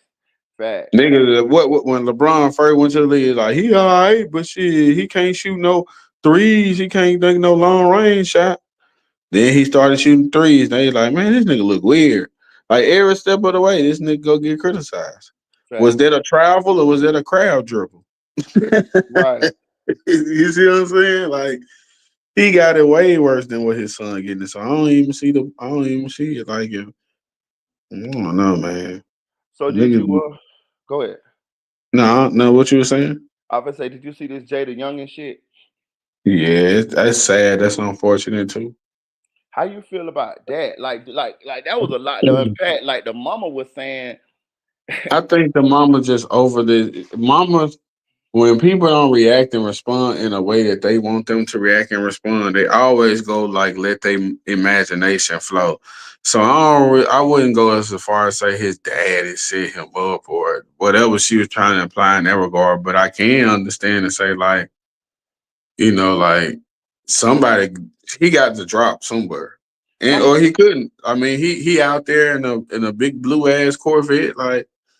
I don't know, man. It's tricky. It's one of those things. But him being alive for 7 hours, bleeding out, nobody helping, like now that's suspicious as fuck. So, and that's another thing. Okay, so listen, I'm gonna say this, dog, and I want people to understand this shit goes on in the hood a lot. Like, you know what I'm saying? Like weird shit like this going, especially when there's money involved, and with your parents too. You know what I'm saying? Um, but for her to say, you know what I'm saying, that his father set him up, that's a big goddamn allegation. Now that make motherfucker, even if he didn't, that make motherfuckers be like, well, there's smoke, there's fire. Like, why would she say that if it's not some sort of truth to it? And then when we find out that the baby mama and the brother had slept with the brother and the father had slept with the baby mama. Like, this is fact. They got this shit in court documents. They did DNA tests in order to figure out who the baby was. That shit is crazy. So it lets you know it kind of hurts. It kind of helps her argument because we're like, what kind of daddy will sleep with his son's old lady? You know what I'm saying? Like, bro, like we don't even look at our children old ladies like that. Like my son got a girlfriend. Man, I ain't never once thought about that. That's a child. You feel what I'm saying? Even though she's 21, that's still a child to me. You feel Man, what I'm saying? but see, it's the thing, man. That could have just been a pass around type shit. Like people be like, "That's your old lady because it's your baby mama." Like they just associated with that, but that could have just been a pass around. And you know, saying she got passed around, and you was the nigga that got her pregnant. It would explain why he always used to allegedly like whoop her ass or whatever. Yeah, so you saying that she was just a pass around at the time, and Yeah, that's how they ended up having to do the DNA test and all that. So it ain't like she was his nigga, I got girlfriend. a cousin that got a baby because he was the last one to smash a girl in the flip session. I know a nigga like they I know keep people who got babies like that Yeah, type yeah, shit. I know a couple of them too. To be honest with you, you know what I'm saying? Or both of them, and then this nigga gets serious with the freak, and then like there you go. Like Yeah, yeah, this shit happened. You know what I'm saying? Out of the ordinary to me. It's just one of them things like now you got my baby. So like but like his mama threw a lot of shit in the mix. I don't know. It just be too messy for me. bro, real man. If anything ever happened to me, I just be like, man, please don't let my mama get on this bitch being ratchet and stupid and shit. For sure, dog. Like when I heard that shit, I'm like, and then the girl she come back on there, she say, well, the mama had done stole $600,000 and shit, and she paid back 30,000. Now I'm gonna say this, that shit normal too. You know what I'm saying? I ain't saying for that kind of money, but I'm saying like mamas in the hood, they gonna they gonna tap your pockets. You know what I'm saying? Like they like, you know what Yeah. I mean? They gonna tap them pockets. You just got to know, like, hey man, I ain't finna leave this around mama, or I ain't finna, you know what I'm saying? I'm gonna give mama this, and I'm gonna, you know what I'm saying? But if you just let your mama have access to your money, most hood mamas, they gonna pinch you to death. They gonna get some of that money. Oh yeah. They gonna get Nah, some I of that know money. my homie mama straight up robbed this nigga, man. He be mad at his mama to this day. And that nigga got gray hair, she got gray hair. Cause your mama, she be like, nigga, I brought you in this world. You know what I'm saying? You can't never repay me. Da da da da da da I da. be You like, feel me? nah, mama, you got this shit fucked up. First of all, you brought me in this world without my permission. I really ought to sue your ass for having me without my permission or my consent. First of all, so if you had me, you can't just have a nigga and be like, okay, live, struggle, survive by yourself. Nah, nigga, you obligated to take care of me. Like that's why I could never turn my back on my kid. Because my Mm-hmm. kid ain't never asked to be here. So like, nah, nigga don't owe their mama nothing. Nigga, you Mm-hmm. supposed to do this shit. Fuck wrong with you. Cause what they Mm-hmm. gonna tell you as a father, man, you supposed to do this shit though. Okay. I look at it like this, like I feel like families. But then again, I ain't never. This just a fairy tale. How I be wanting this shit to be. But I feel like families should look out for each other, but don't abuse and use each other. You know what I'm saying? Don't take advantage of each other. But it's hard. It's easy said than done. But I'm saying like I'm the type of person. You my family dog. Like I would be happy to help you as long as you don't take advantage of my help. You get what I'm saying? Yeah. But most people do because that entitlement. See, I had to learn that if you die tomorrow, all the people who ask you for help, they gonna have to keep living and they gonna have to figure it out. Right. So what's the difference if I'm alive and I tell you, I know I can't do it, I can't help you? Right. Cause you just go figure this shit out. And that's what it comes down to. Like if most of the people that you let get shit or you let borrow shit, they could never help you when you need help. Right. They'll never be in a position to give you what you gave them ever. And if they had it, they probably still wouldn't give it to you. That's why you're supposed to get it to them out the kindness of your heart. Say fuck it. You know what I mean? Like I No, like I'm no, exactly, exactly. But it's like I'm gonna tell you something. but it have been times in life I really fall. Yeah. Might need you in the cut. Like I may be straight, but then nigga baby mama hit me up. I'm like, hey my nigga, like let me hold this and shit. Just so I can get baby mama straight. Cause you know what I'm saying, niggas was making transitions and going through shit. And Right. it's like, damn, these niggas can't even help me, bro. And I help a motherfucker a million times. I ain't like I did it to get the help, but it's like the fact that most people that need your help can never help you, but somehow these motherfuckers make it. Hmm. That's why I had to start being like, nah, I can't do it. Nope. I'm straight. You will make it for real. Like, especially if you are able bodied person, you got your legs and your arms, nigga, you can do whatever, nigga. You better go get some money, nigga. Get the Yeah. fuck off the internet. Yeah. I feel. You. I feel. I think it just depends. Like, cause we all know. Like, okay, so me personally, I much rather give a motherfucker money than let them borrow it. Like, Me okay, too. okay, so case in point. So say if you come to me and I got a couple of dollars, that's if I have it to give as well. But if you come to me and you say, "Oh, I need $200," I pay you back next Friday. I'd rather just give you 100 and just tell you don't worry about it. You know what I'm saying? Like that's what I'm saying. Like for Yeah, real. Like here, hey, bro, I got 100. You know what I mean? Just don't even worry about it, my nigga. You know what I'm saying? For real. yeah. I ain't gonna. I ain't, Nah, I just tell people that I care about. Like, if I care about you, first of all, if I don't, I'm probably not gonna give you no money at all. But if I care about you, I'm gonna be like, look, I don't give people something that I can't lose. facts. Facts. So it's just that like I never ask for it back, but if you ever give it to me back, that tell me about your character. Facts. But like some people be like, yo, I'm gonna give to you my next check. I'm gonna be like, nigga, if you need it now, you gonna need it your next check. So just keep it. Yeah, and that's another thing. I rather people don't tell me they're gonna give me my money when if they can't give it to me. Like if you know you can't give it to me next week, don't say that. Just say I'll get it to you a month from now. Be You know what like I'm saying? it be like in all actuality, I want to give it to you next week, but realistically, I don't know, man. It might be a few weeks. Yeah, that's what I'm saying. Just don't put yourself in no bind. You know what I mean? And you know you ain't gonna be able to come through. Just say, hey man, I get it to you. I gotta give me about a month, dog. I got you. You know what I'm saying? Give But yourself you some know, time. as a young man, because I done been there and I done made some mistakes as a young Me too. man. Me too, man. You be thinking like, nah, I'm gonna pull it off. I'm gonna be able to get this and get him his money back in a week. It's Yeah, like me you too. don't want to fail. It's like you really pushing yourself, but Yep. you just like doing too much because you young and you like, nah, I gotta be a man. I gotta, whatever. Like you gotta make this shit happen. So you could be overzealous, but I'm like, hey, we blessed, bro. We done made it. Like I'm almost approaching the old head. You feel me? You know, man, I'm gonna be 34 in April and shit. So. Hmm. So do you think? So in your opinion, because we don't know what the fuck happened, do you think it's a possibility that Jada Young and Daddy set him up? Cause that's a cold. mm, Shout out to Hood Educated, man. That's a cold blooded I demonstration. don't, If that's the case, I don't necessarily think he's we so. don't want I to don't, believe that. We don't. I don't want no. to believe that either, bro.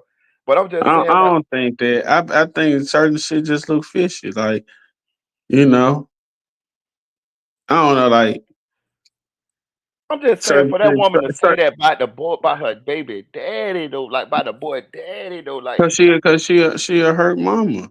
It's just like the hurt mamas that they kid commit suicide.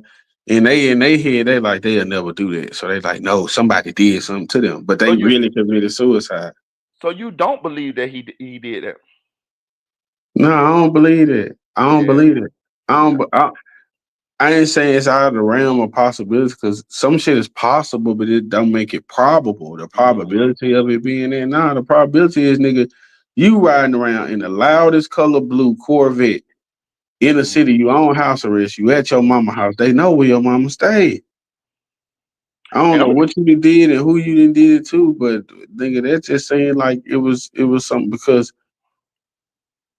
I don't know. I just feel like I don't think his daddy set it up. Now, could his daddy had him in some bullshit? Could his daddy have did some shit that affected how the situation played out, possibly, but I don't think his dad's like, yeah, this will because I don't see the benefit of like his dad ain't the beneficiary on nothing. So if he died, like what money he get? The mama said it was out of jealousy, and that's another thing. But then again, we don't know if what she's saying is true. I'm gonna just say that too. We do not know that. We just throwing it around, kicking it around, and talking about the shit. But I'm gonna say this too. I have seen parents be jealous of their children. I've seen this. I've seen it more so in women than men, but I have seen parents be jealous of their children. Real shit. That's No, some hell of a shit to me, boy. I, I definitely didn't see that. I didn't reap the benefits of parents being jealous for their children. I did some epic stuff in my life, thank God. Hmm. But yeah, it's real though, bro. It's crazy.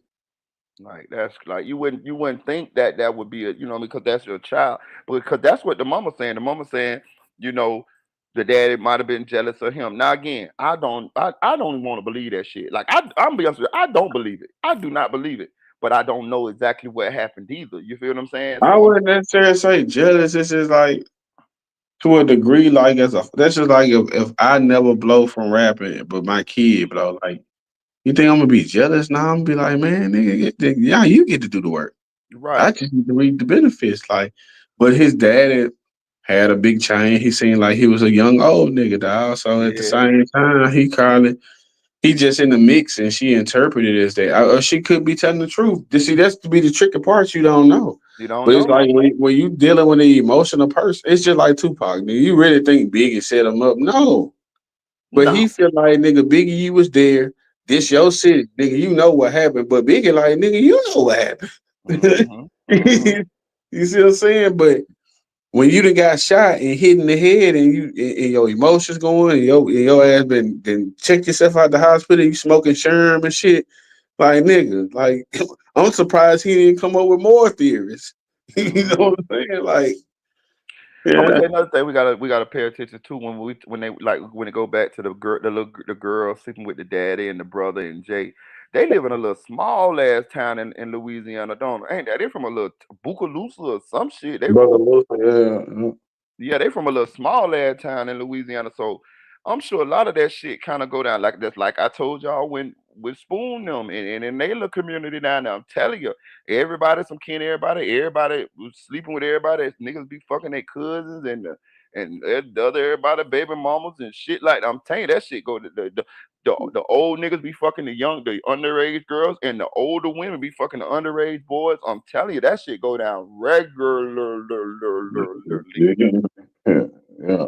I mean, yeah, man, that bitch that probably out there, man. Then you gotta think the culture too. You gotta think the culture. Like, think about how many girls got flipped or got passed around because they like popping perks, because they like popping Zans and smoking weed and drinking at the same time. Like, you gotta think the young niggas that done killed other young niggas because they on the perk and they tweaking and they emotional and shit. Like, now you just gotta go kill a nigga. So now you done got it in your head. Like, all of the drugs be driving a lot of this shit. So it don't surprise me. That's why I always felt weird. Like, if a girl drunk, bro, like I don't even if you wanna fuck me in the morning, cool. But right now, I be like, I don't know, man. You just a little bit too fake. You might fuck anybody right now, and I ain't about to have you saying no weird shit about me. You Yeah, feel me? yeah, So yeah, yeah. I done been through both of them. I had a girl that I was actually dating, and we went to the club, and she got drunker than a motherfucker. And then she was like, "You gonna fuck me when we get home?" And I was like, "Yeah, yeah, I got you. Let's get the fuck out of here now." You know what I'm saying? yeah, And yeah, and by the time we got home, she was too incapacitated. I laid her ass in the bed, or you know what I'm saying? And I went and laid on the couch. And now this is my girlfriend. Now this is my girlfriend at the time. You know what I'm saying? And I went on sleep on the couch or whatever. So in the morning, she woke up. She said, "Why you went in the bed?" I said, "Shit, you was tipsy. I watched a little TV and I dozed off sleep." She was like, we ain't do nothing. I said, "No." She was like, "You such a gentleman." And I told her ass up that morning time, but she was cool with that though. She was like, "Man, that's real nigga shit." yeah. Man, I'm not finna have no sleep, no sex, no incapacitated But motherfucker. because even if I'm drunk, nigga, I know what's going on. Yeah, I ain't with all of I that might shit. just be moving a little bit slower, and I want a bit to remember what I did. Like I I need ain't a I trying. need I need a bitch in there rocking and rolling with me. I ain't finna be. I need a bitch to jump on top, to get into positions and all of that. I ain't finna be carrying no dead weight. It's just too much like the R word shit to me. You feel what I'm saying? Like Yeah, yeah, that's what I'm saying. Like a lot of people culture, it just be weird. So like I know a lot of I done seen like drugs like and alcohol like Hmm. get people doing some shit they wouldn't normally do type shit. You know. Like, or it's what they would want to do, but they just don't have the inhibitions be gone, so they just be like, "Fuck, I'm just whatever."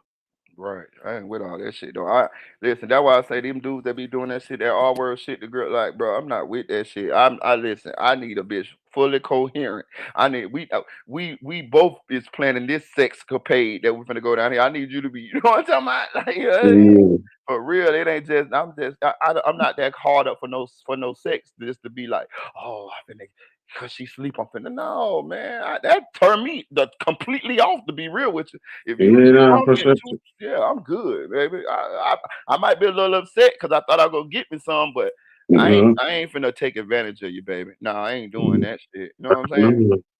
Yeah, no, then I don't want you to throw up on me at the same time. Like, like, I that's had why your ass was. That's why you wasn't in that bed. You were like, she ain't about to throw up on me. Listen, I had another one. I had another one. I had another. Both of these girls pretty. Matter of fact, I just this girl that this last situation happened to. I ran into her at the shrimp spot probably 2 months ago. Actually, I got her number in my phone. I got her number in my phone right now. Whatever, right? So she was me and her was living together at the same time, but it was her crib. We ended up going out, had an album release party. She's standing on the she's standing on the sofa. She getting drunker than a bitch. I'm talking. She's screaming my name. She's like, yeah, yeah. You know, that's because I'm a nigga. She doing all this shit right. So I noticed she getting tipsy, she getting crunk, right? So I said, oh, it's time to go, y'all. So I tell my homeboys, I'm like, look, man, I'm finna get on up out of here, dog. 'Cause, you know what I mean? If I let us stay here too long, I'm gonna have to tote up out this bitch. So we go to leaving. Swear to God, while we walking out that bitch, her legs turning into noodles. So when we get to the car, I got to lean her up against the car in order to unlock the car. I just like throw it, she just threw like a dead body. I just throw the ass across the hood and I open the car, right? So I open the car, I put it in the passenger seat, I'm driving. She got her head to the window. She got it up. She just lean over and go to throwing up. Blah, this her car now. She go to lean up and go to throwing up. Blah. I say, oh goddamn. Now I got to deal Yeah. with this. So we pull up to her house. When we pull up to her house, I go in the house. I leave her ass in the car. I go in the house and I get a blanket. When I get the blanket still, I go in the car. I throw the blanket around her and wrap the bitch up in the blanket. I wrap up in a blanket. I throw it across my shoulder like a rug and take it in the house. So I take it in the house, right? Yeah. I take her clothes off of her because she got throw up and shit all on her clothes. I wop off a little bit, right? And I put in the bed. So I do the same shit. I sleep on the couch or whatever. So in the morning by 8, she still sleep. So I get up, I get the car and I take the car and I go to the car wash and go to and dig and clean the car and shit because I already know I'm gonna have to do it anyway. No sense of me bullshitting around, get the car clean and everything, right? So by the time I come back, she like, where you been? I said, I had to clean the car. She said, why? I had done took pictures. I said, cause this what you motherfucking did last night. She like, no. I'm like, yeah. Did you done throw it up like a motherfucker all in the car with her? She like, you such a nice guy, Maria. Hey man, I do what I do, but you gonna get in this, you can come on get in this bed And right now see, though. me. I'm a nice guy. They can say all this shit. I'm be like, yeah, you gonna have to take me out to dinner or something. You owe me. Like, I'm gonna get something out of this shit. I told her she can come get in this bed. She got her head right on this bed. Come on, No, get no, clean. no. That's just that. That's something both of us enjoy. I need something just I can enjoy by myself. Right. Right. Hey, I was just thinking, what if the neighbors would have seen me toting her ass in the house with it? You know what I'm saying? Because it looked like I was toting a dead body. I'm telling you, I wrapped the ass all the way up in the goddamn blanket. I'm talking about I wrapped like a what them shits at 7-Eleven, chorizo or trio, whatever that is. That what that bitch looking like. Yeah, yeah. That done got Man, too motherfucking drunk. hey man, but shit, and that's one of the worst thing to deal with a drunk woman or a person in general in public. Even when the homeless get too drunk, I'd be like, man, you know that one home, you be like, man, don't tell him we going out tonight. This nigga here go drink too much and start tripping. Yeah, I just ain't with that. I just ain't with that. I just not with. I just it just don't do nothing for me. Like that's why when I be hearing dudes that be R wording women and shit like that, like how they even talking about the P Diddy shit, talking about how he drug a woman and do this allegedly do all that shit. That shit just That's just weird to me. That's just like a turn Yeah. off to me. Like that ain't that's some disgusting You fuck know what shit. it screamed to me? It screamed for that to be normal to you. You had to see that some kind of norms because they say his mama was a freak and used to throw them parties too. Maybe. And you know what I'm saying? And he could have been abused as a kid on some shit. Man, motherfuckers, I like them drugs. What did the guy go back to? Ah man, Puffy this nigga doing so much drugs and doing so much fucking. This nigga used to get IVs the next morning. Nigga. I seen that on the video. I showed the video where him and his mama was getting IVs. That shit was weird to me. Remember, I covered the video and I was like, "Why the fuck is Mhm. Puffy getting IVs with his mama? What his mama was doing? What the fuck Man, was she doing?" Is the probably popping Molly and pussy and all of that at the same and time. this bitch about 70 years old. You know what I'm saying? Like, what Man, the fuck? that's crazy though, man. Like some people be too freaky, man. For real. And that's another thing too. I had to learn because I'm somebody. I have been in a relationship with two girls at one time. Actually, the first girl that I told y'all that I ended up taking her home and we ain't do nothing. She had a homegirl. Me and them were da. We were hanging out, and I had to check that shit because once why I say that shit be the gift and the curse.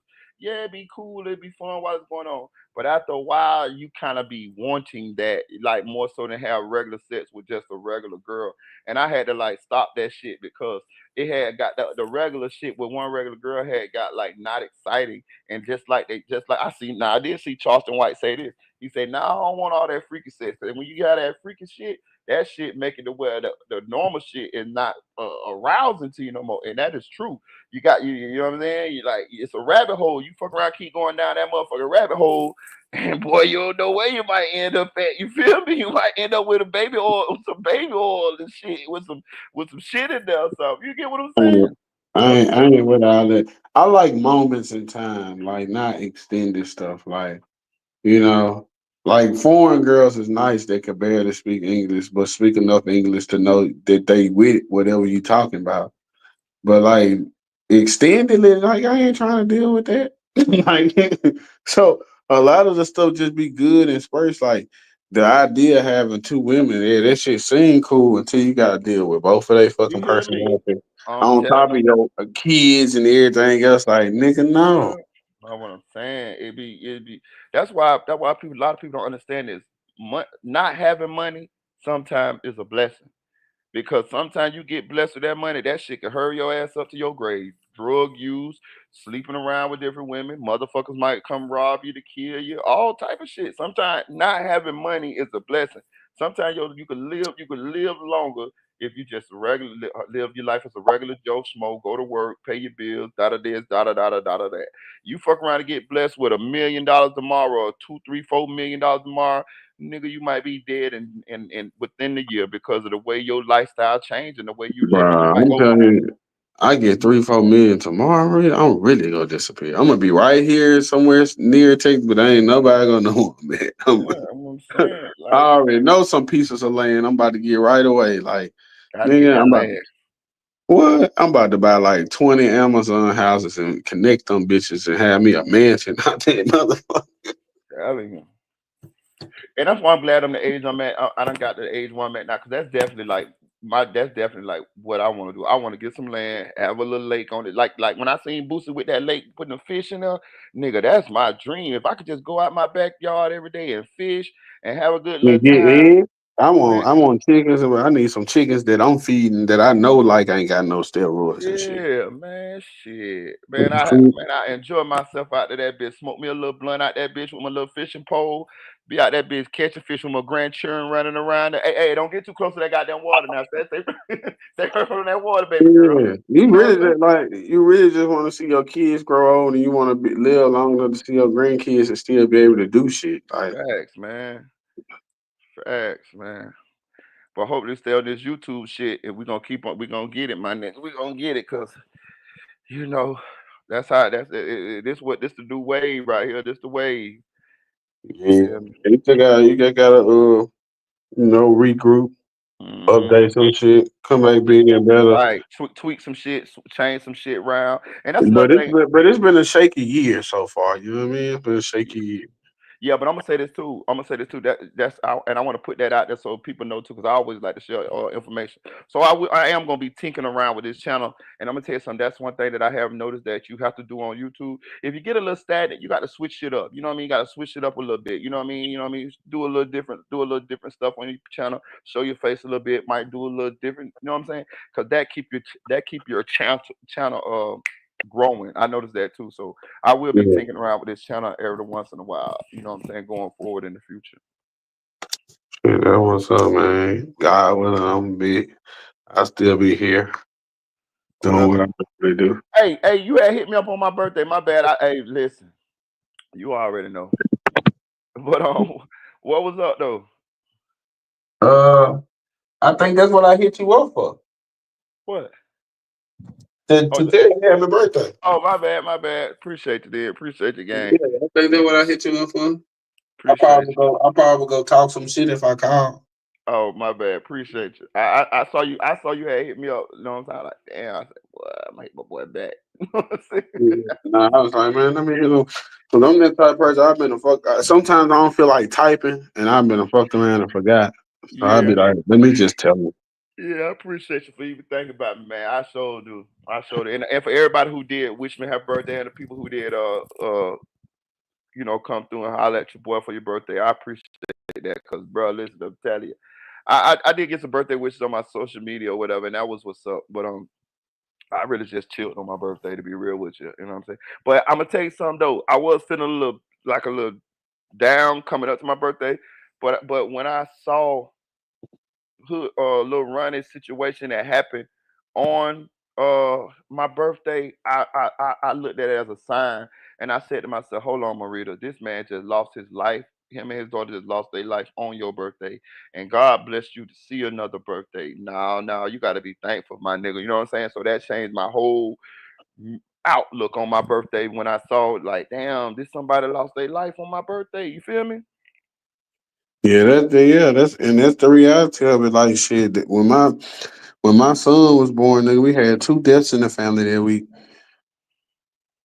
You know what Huh? I'm saying? We had two deaths in the family the week my son was born, and then on top of that, my sister had told her car almost died too.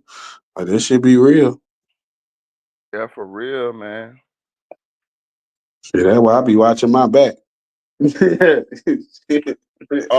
Chick say how you is, Marita? 44. I turned 44. 44. I still feel 30. I don't even feel like that time be flying, dog. And I'm gonna say this. I ain't never think I'd live to see 44. Like, you know what I mean? Like 44. Like how the fuck I think it's That's why I say guys don't want to be God, bro. That's why I be saying like I pray a lot. When my birthday, listen, at 12, when 12 o'clock came on my birthday, I was praying, nigga. This is the God of heaven truth. I was praying.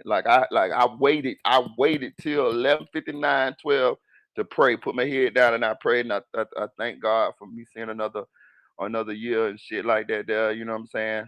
So, you know what I mean? But I never thought that I'd see 40, live to see 44, you know what I'm saying? Like I got a lot of partners and shit, friends, family that didn't live to see 44. So it's a blessing, you know what I'm saying?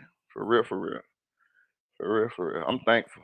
For real. Hell yeah, I want to grow old. I tell people that all the time. Like shit, I want to grow old. I want to live and see this shit. Cause when you get old and you get that stage where you don't give a fuck and you just thugging, yeah, I can't wait to do that. Sit there and talk shit.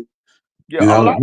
I just be praying to God my dick work the whole time. I'll be like, please. Oh no, we got something for that. Listen, we got something for that. We got that blue chew. We got that blue chew. We got some more shit. Hey, look, I got it right here. You want me to see you some?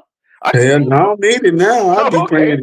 I, can, I I be, got I it. be. I got it right here, right in arm's reach. If I'm you talking need about. it. I'm talking about when a nigga 60 and 70, and I'm on my sugar daddy shit. Like I'm trying to go sugar dipping too. You know what I'm saying? Hey, Like what I'm gonna tell you what my give daddy me a say. nice 30-something year old, and then when I'm 70, I'll be good with that. I'm gonna tell you what my daddy say. My daddy used to tell. I used to hear my daddy tell his partners. At least my tongue still get hard. Yeah.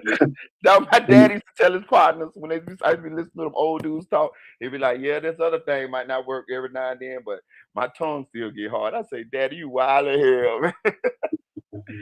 You know what I'm saying? No, But yeah, I know I'm a shit. I'm whoever gonna be with me forever. I have to wear their ass out for the rest of their life. They might as well just get ready. But all I ain't gonna lie, though, as I get older, all I want, dog, I just want a nice house with where I could just my grandkids or my children could come over there, and I could just that's it. That's all I need. That's all I need. Just a nice house, you know what I'm saying? A nice little bit. I probably got a little business or something I'm doing. Hopefully, maybe if this YouTube shit, I can pull in the money that my boy AK and them be pulling in every month. You know what I'm saying? And I'll be good with that. All I'm gonna do is just raise my grandchildren and entertain my old lady, pay my bills, run my little business, and that's it. I'm good with that. Like I ain't never really need much. You get what I'm saying? I ain't never really need much. Yeah, yeah, You know what I'm saying? I'm gonna smoke my little blunts. I'm gonna smoke them bits till I'm dead. yeah. Smoke my little weed. You know what I'm saying? Way in my backyard while I'm rocking in my little rocking chair. Probably got a dog. Probably got me a dog or two running around there. You know what I'm saying? Just waiting on my grandkids to come and beg me for money. Granddaddy, granddaddy, granddaddy. Here you go. Here you go, baby. You know what I'm saying? Yeah, yeah, yeah. That's what it's about, man. It ain't about what you got; it's who you can enjoy it with. Right. All right. Oh yeah, they say Boosie got shot at, dog. Let's go see what's up with Boosie, dog. They say Boosie got shot at, man. Say Boosie was over there in Ohio, dog, and got shot at. Say he was doing a show. Let me see. Let me see. Boosie shot at. Yeah, in Ohio. They say he was on stage and I'll be there. Okay, let me see news. Let's see. Damn. Yeah, in Accra. Okay, damn. Hold on. Let me see what that damn. Damn, some people in critical condition in this motherfucker. I'm looking at the comment, the thing. Hold on. I ain't hear all of this shit here. Surprise me. Damn. Oh, yeah, for real. It's a three shot at concert inside Akron Bar, two in critical condition. Akron police are looking for a gunman who opened fire inside a crowded bar early morning. According to the police, the shooting happened at 2 a.m. at the Field House Lounge, 300 block of Paul Street. Off-duty uniformed officers working security for the business heard the gunshots and called for assistance. Both were transported to a local hospital and listed in critical condition. Their names had not been released. The third victim, a 25-year-old man, showed up to the emergency room with a grazed gunshot injury. His name is not being released. Police say they were at a concert in Fieldhouse Lodge. At some point, a fight broke out. A gunman fired multiple shots.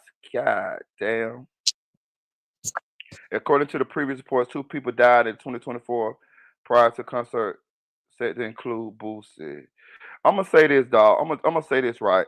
So I've been watching Boosie career and watching what Boosie do, and I seen Boosie on Vlad say something that kind of I understand where he's coming from now. He said he love what he do. He said he love his job. Like, cause I always just be wondering, like, why is Boosie so old and still performing in these hole in the wall clubs? You know what I'm saying? Like I'm figuring like with his status and what he done accomplished in the game, he should be done like graduated to having artists and having other business and ventures and shit like that to where he don't got to be doing these shows all the time in these hole in the wall clubs. Boosie, bro, listen, you could pay Boosie right now to pull up I right now. think he addicted to the. I think he addicted to the hustle. You gotta think. Then he spent all that time in jail not making no money. So he's just like nigga. He steady be getting in trouble and shit. He probably just know like Boosie man. When everything hit the fan, he selling this. He getting rid of this. He trying to keep his money right. So I think shit. He go do the hole in the wall because he's still a hustler. Like That's what I thought too. I felt the same thing. I was like, okay, I can respect the hustle. I can respect the fact that okay, even though he might not be on the level of let's say a Yo Gotti or somebody like that, as far as where they got artists and they can just sit back and reap the benefits and get paid like that, he still do get up and go and he might kid and do a concert or do a show this weekend in your city. Like, let me tell you something. Boosie like, in Orlando, Boosie will have a concert. Like he have a little show, Hole in the Wall Club. Let's say it's on Saturday, right? Boosie gonna hit Orlando on Friday, right? He gonna put out there through the DJs, promoters. If you want a verse from Boosie, $5 grand. You know what I'm saying? Like he know how to get the money out of the most money he can out of the city when he in that bitch. Then he gonna put out there, hey man, you want me to do a walkthrough? That's 10 bands. You know what I'm saying? You want me to do a little show? Hey, give me 20, 30, 40 bands. You know what I'm saying? Boosie know how to milk he even sell hooks. Boosie Boosie will sell you a hook for 2 bands. You know what I'm saying? You if you ain't got the money to get a verse from Boosie, he'll be like, all right, look, meet me at the studio. I'm gonna give you this hook. Da da da, give me 2 bands so you can say you got a song. You got a Boosie on a song with you. Boosie know how to come out of a weekend with about $50,000 to $60,000. You get what I'm saying? Like for real.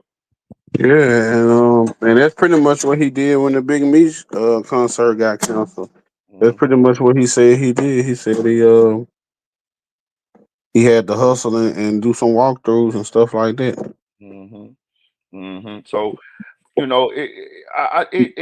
I respect the hustle, but I just be like, damn, like he shouldn't have to keep going through situations like this. You get what I'm saying? Like, you know what I'm saying? Like, cause his one Boosie got diabetes, man. Look, one wrong shot, he could bleed to death. You know what I'm saying?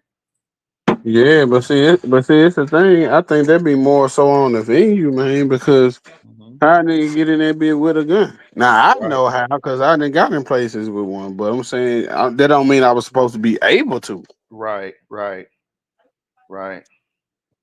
Yeah, like even the Draco the Ruler stuff. How a nigga get back this bit with a knife? I will say this: once that happened like that, I would never do no business with that promoter again. Though it's over. That That nigga prom- Draco the Ruler, mama suing the whole live nation. yeah, he got stabbed in the. Yeah, nigga, that's some crazy shit. But nah, man, Boosie shit, like he go be in the trenches making that money. That nigga trying to build 3 more houses, buy the land next to the house, and he just, I believe he trying to do something like what the old rich white folks used to do back in the day. Like they got this big ass estate Yeah, that with a they whole leave little their city, a kids whole and they city in live. that whole city in that bit. Yeah, yeah, like so shit. Then like, what else you gonna do? As long as the money coming, how you gonna say no? That's I how would. not nigga don't get out of the dope game because you like, man, this money coming too easy for me to just Yep, stop. yep. For sure, for sure. For sure. That's why in the dope game, I feel like people should have a certain amount of money that they need in order to start a business and get out of that. But we know that don't happen like that. I agree 100%. That's what happens. That money keep coming in, and the motherfucker like, man, shit, I just need a little bit more. I'm gonna get a little bit more. I'm gonna get this and I'm gonna get that, and it just and Yeah. then one day it be their day. But yeah, that's exactly how it happens. Nigga be Like, like, man, when I get 300 bands, I'm gonna quit. And then nigga be like, damn, nigga, the house I want 600 bands. niggas still be calling your phone, bro. I need this, da da da da da da da da. And all you know is all you gotta do is just supply that, and you're gonna get this much amount of money, and and that shit don't take but 10 minutes to get. You feel me? So it's like, man, I ain't finna leave this money on the table. I'm gonna just quit later on. And, you know what I'm saying? Yeah, yeah. So if you doing some legal shit and getting consistent money, I could see a nigga being in a hole in a while. Right, right, for sure, for sure. Because I ain't gonna lie, even with my little rap career that I had, I definitely would have traded my career for what Boosie got. Shit, nigga, I performed in a hole in the wall. If you gonna give me $30,000, $40,000 to come to a hole in the wall for 20 years straight, nigga, I'm there. You feel me? Yeah, Every straight up. weekend, 20 years straight, I'm there. Shit. Yeah, nigga, I'm trying to, as long as I can get it, type shit. Right, and then like Boosie said, shit, you got women that want you. You know what I'm saying? You on stage, people cheering your name, you performing your songs. That's easy to do. You know what I mean? Like Boosie said he loved his job. He said he got the best job in the world. So when he said that on Vlad, it made me understand why he been doing it so long. You feel what I'm saying? Like he loves it. You know what I mean? And as long as you love what you do, hey, I can understand you keep doing it. You know what I'm saying? For real. No, And just like think you said, about it's when you legal. got a It's legal. co-following But it to do the, put him in a well, I'm saying he got a co-following to the fact that nigga could literally drop the beat and they'll rap the whole song. Like just think about having to put to perform on that level to where it's like nigga 30% of the performance I could let the crowd rap this shit. I ain't gotta catch your breath or nothing. Shit, cause I'm from Natchez and Baton Rouge like an hour and a half away. So like they done always been close. Boosie be here and Boosie came to our city one time. Nigga showed the fuck out the shooting right afterwards too. Not at him, but it's just how it be. Marita, I think your mic went out again. Oh shit. Nigga. How the fuck I'm on it bit by myself, man? How that shit happen? I don't know what the hell going on.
Yo, okay, we back, y'all. I don't know what the hell just happened just then.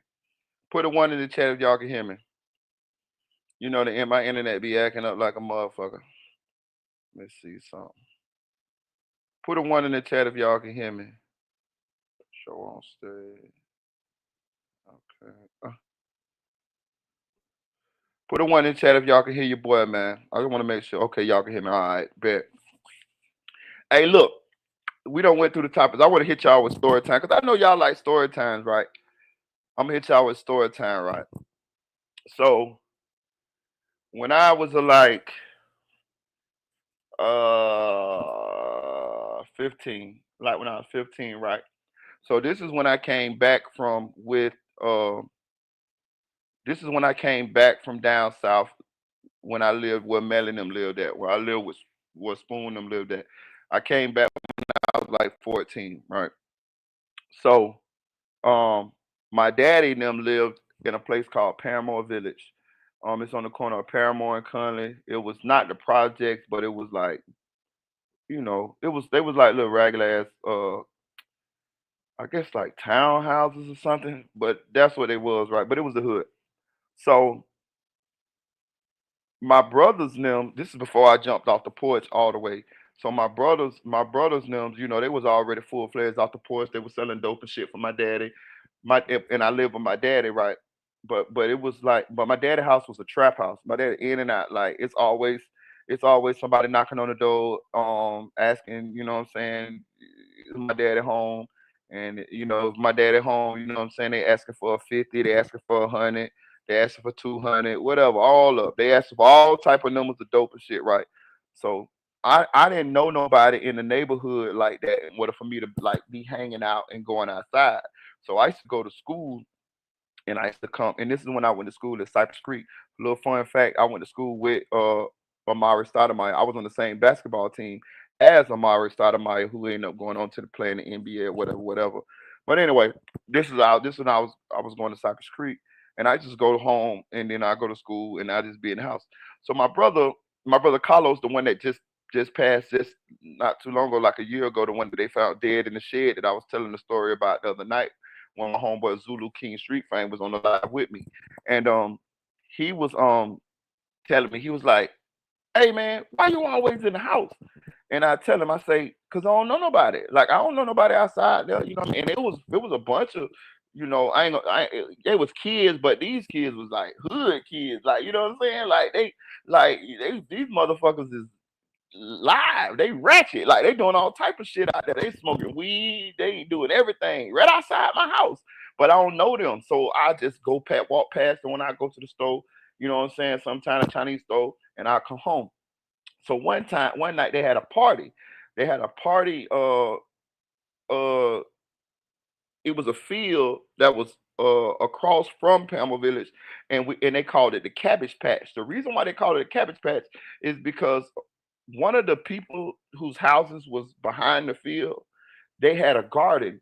So it used to be cabbages and shit like that. So they called it the Cabbage Patch, right? But people sold dope in the Cabbage Patch as well. And it was crackheads that they used to matter of fact, a crackhead's name was Dank. I ain't gonna never forget his name. His name was Dank. Dank. Dank.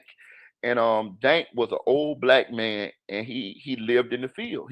That's where he lived at. And they had couches in the field, like 4 or 5 couches, and this is where he was 24/7 in the daytime, in the nighttime. This is where he was at in the field, right?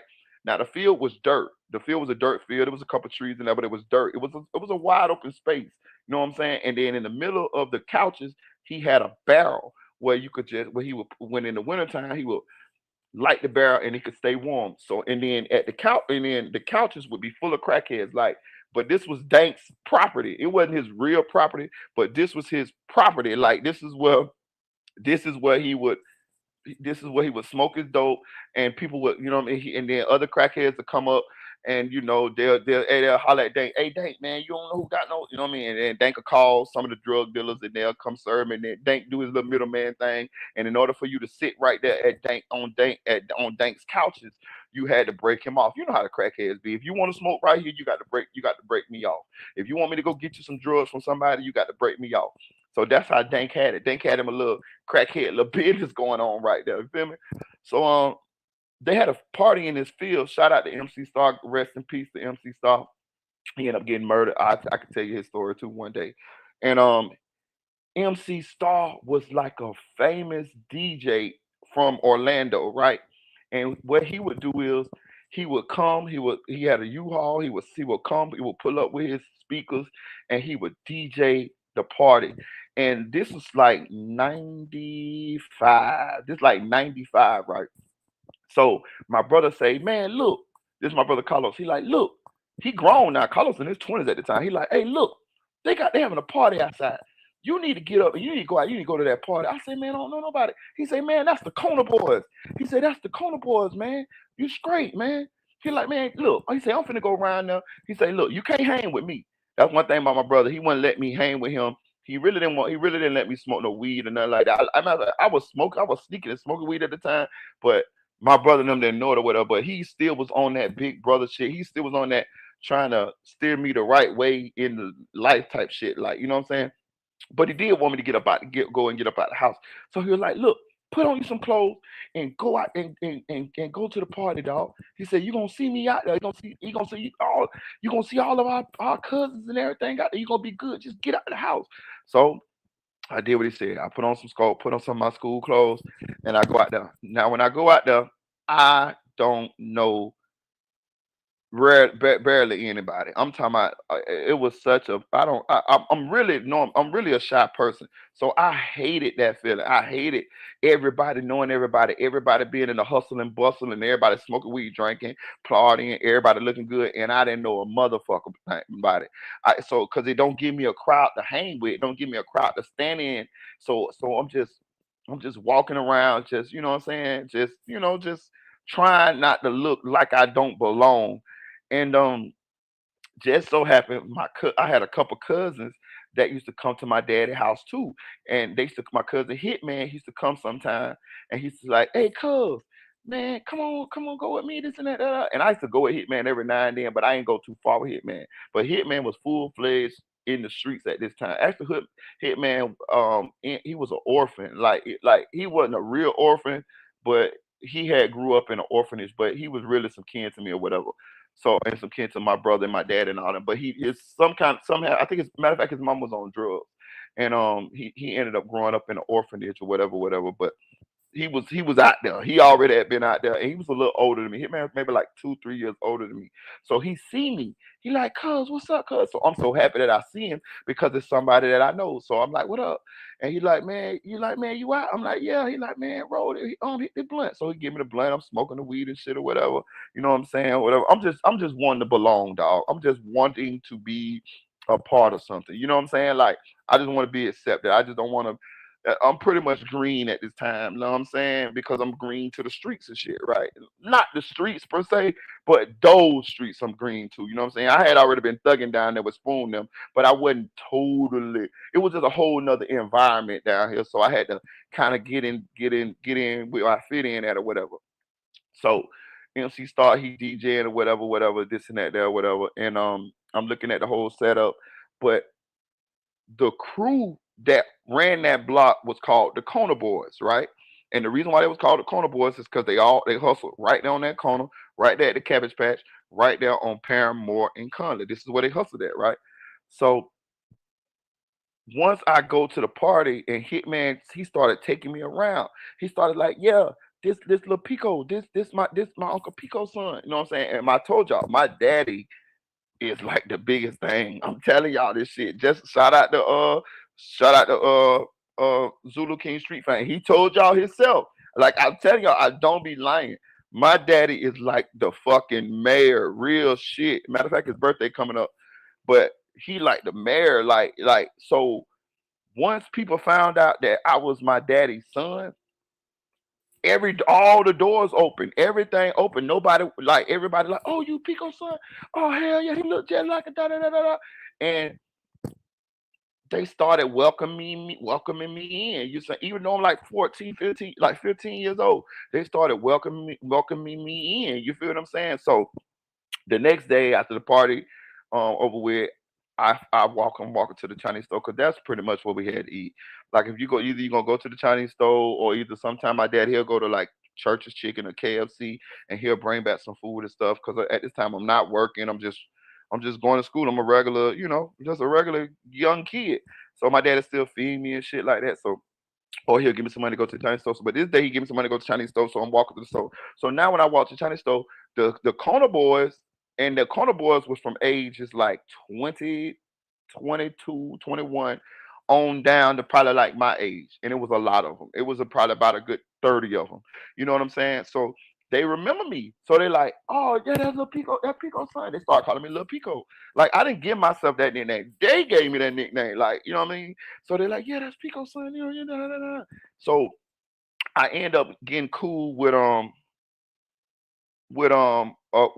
jit named Low Life. He a little older than me, and a jit named Rude Boy Isaac. They used to hang together, but they started like befriending me, and I realized what was going on. I realized a little later in the game, but now that I look back, I know what was going on. So what they did was they was putting me under their wing because of who my daddy was, and that's just what that's just what motherfuckers in the hood do. I'm telling you, when they see like a jit that don't really got no home, and when I mean no home, like no click, somebody gonna try to recruit you. And that's what they did. They realized my brothers all my brothers had names already for themselves in the streets. So they started recruiting me, and they'll be like, hey man, you want to ride with us? So I'm like, yeah, like I'm everything they say that they ask me that I want to do. I'm like, yeah, because I had got tired of just hanging in the house. I had just got tired of just sitting in the house. Plus, my brother told me, man, go outside. Okay, I'm outside now. So I started hanging with them. Bro, them niggas, them niggas showed me everything. We would like that I'll be standing up on the block and I'm watching them. I'm not selling no dope at this time. I'm just watching them. They be running the cars. They running the cars, serving white people. They'll have hundreds of dollars in their pockets, and they just a little bit older than me. And I'm sitting there, and I'm broke as fuck, but I'm watching what they doing. You know what I'm saying? And they muscling grown niggas out of the serves and shit. Like they elbowing the grown niggas. They doing all type of shit. They got guns and all type of shit. And they is only about a year or two older than me, but maybe 3 at the most. I can't remember exactly how old Rude One Low Life was, but they wasn't that much older than me. And now I'm just looking at shit. I'm like, nigga, like, bro, I swear this shit was like paid in full, like New Jersey Drive type shit. Like, if you ever remember them videos that they got where they showed ducking them on the block back in the days, that's how this shit looked. Like, you for real. Like, I'm talking about, it was 30 to about 20 to 30 young jits young men on the block with girls too, because sometimes the girls they gonna pull up too, and they gonna post and they gonna smoke their weed. Some of the girls was dating some of the boys, and what I mean, dice games going on, card games going on top of the top of the garbage cans and shit. Like it's live. It's like so exciting just to be out here, just to see all of this stuff going on. White men pulling up asking for $100 worth of crack, 20 10 5 or 10 jits running to the car, hanging in the car door, trying to serve they dope to the white man trying to pick which one dope he want. He like, no, I don't want his, I don't want, I want him. You know what I'm saying? Then one person get away with the serve, to put the money in his pocket, then he go back to the dice game. Like all of this shit going on, you know what I'm saying? So make a long story short, after a while, after this shit go on, like probably like maybe about a month or two. About a month or two. Now I'm kind of known. Now, you know what I'm saying? They done started really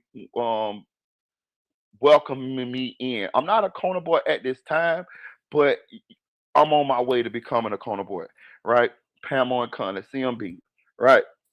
So um a little bit after that, my brother get killed, right?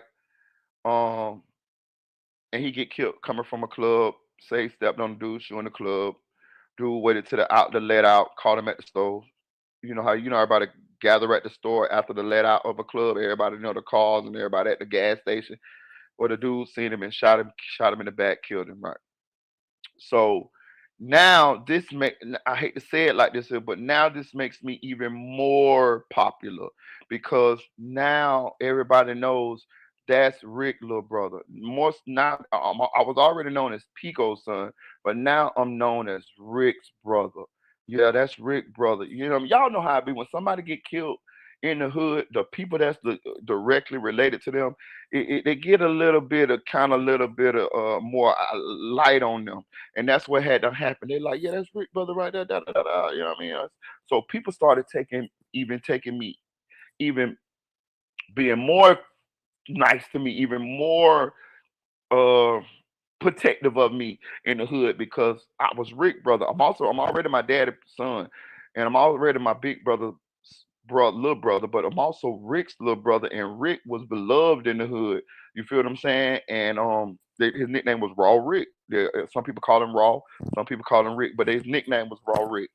And being that he had done got murdered, um, they started, you know what I mean, really more befriending me as well and taking me into the fold as well and shit like that too, right? So now I'm hustling, right? But I'm not really hustling like that. You know what I'm saying? I got a little bit of dope or whatever, but I really can't keep. I'm really just hustling to keep a couple of dollars in my pocket and get it in sometime to start asking from my daddy for money. Because although my daddy had money, he old. My daddy was old school. Like he ain't gonna give you no hell of a lot of money. Like, and I was always a husky kid. I like to eat and shit. So you know what I mean? Like, I ain't like to have to keep going back and ask my daddy to give me money to go get something to eat. You feel what I'm saying? Plus, I used to want to. I'm looking at the corner boys and all them niggas got on the latest gear, the nice shoes, you know what I'm saying? They got the Travel Foster, the Elises, they got the silk shirts on, you know what I'm saying? They got all the nice shit on, you know what I'm saying? The E-tonics, you know what I'm saying? Like all the car canal, all of these were designer shit back in the day, you know what I'm saying? So they got all this shit on and shit. So I'm like, man, I want to start dressing like this because I just used to wear the same shit. And that shit get you picked at and shit, you know what I'm saying? So I remember I asked this dude named Lil Dale, because Lil Dale he was a grown, but he used to come to my dad and buy dope, but he used to always talk to me and shit. So I felt like he was somebody that I could talk to. So I said, Lil Dale, man, you'll give me some dope. And he said, look, Jit, he said, I ain't gonna give you no dope. He said, but if I see you with some dope, then I'll give you some dope.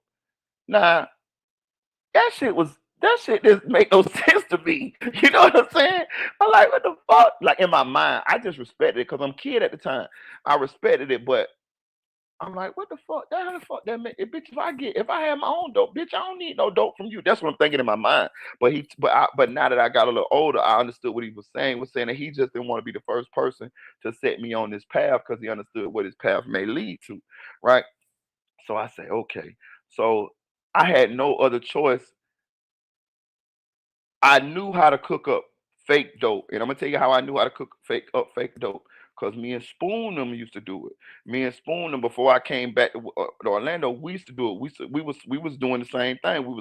We used to go up on the little the road. They call it the road. We'll go up on the road, and when the white dudes will come, we'll sell them fake dope. We'll sell them like BC powder with a little Amasol on it or something.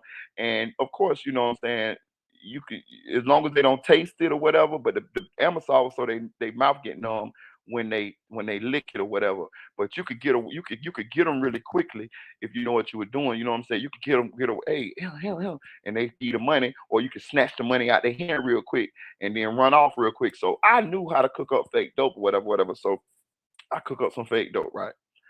A lot of people don't like you selling fake dope in they spot because it make it bad because the crackheads know that they selling fake dope down there and they go elsewhere to get their product. But fuck it, I'm tired of being broke. I'm like, man, fuck this shit. I'm finna cook up me some fake dope. I'm finna get the block. But when I hit the block, I'm gonna have to hit this bitch late, late, late, late, late, late, late night because I don't want nobody to know I'm selling fake dope, and I can't do it in the daytime because too many people out there, and people gonna see me and they gonna know. So at nighttime, you could put on like inconspicuous clothes, and I could go in the corner, and I could possibly catch me a serve, right?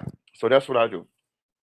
I go on the block by myself late night. I'm talking about like 3, 4 in the morning. My dad had stayed right across the street from the block, so and I wanted to sell it at my dad's house, but I couldn't sell it at my dad's house because of course, the crackhead's definitely gonna tell my daddy in the morning, nigga, your son sold me some fake dope. So I ain't attempt to sell it at my daddy's house or whatever, right? But I had a plan. Once I get the fake dope, once I sell the fake dope, I'm gonna buy me some real dope. And once I buy me some real dope, then I'm gonna be short. Then I'm gonna shortstop my daddy. This is my plan. This is 15 years old. This is my plan. Now I tell you that shit. I'm just show you how shit be going. So I go on the block. Just so happen I catch a white dude for the 40. Boom. When I catch him for the 40, he drive off. He don't know he got fake dope like a motherfucker.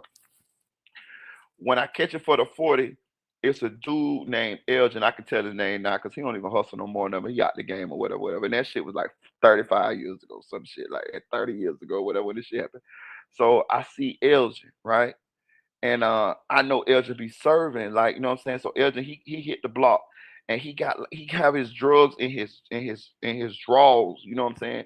But he's serving. So I go up to him, I say I can buy some stuff, and I don't even know how to buy dope really. You know what I'm saying? He like, what you got, Jit? I'm like, I got 40. He like, all right. I give him the $40. He give me a nice little block, right? But you got to think. I don't know how to cut it up. I know what they look like because my daddy done had me middleman shit for him. Sometime when people come, he be like, give him this and he gonna give you $40 or give him this, he gonna give you $20, give him this, he gonna give you 10. So I knew what about the size of it was, but I didn't know how to cut it in order to make my money. So I take the dope and I get with my cousin Hitman, and I just keep it. But I wait like a day or two till I see Hitman. So I say, Hitman, can you cut this up for me and show me how to cut it up so I can know how to make me, what I'm saying, I can make my money. I paid $40 from this for this. He said, all right.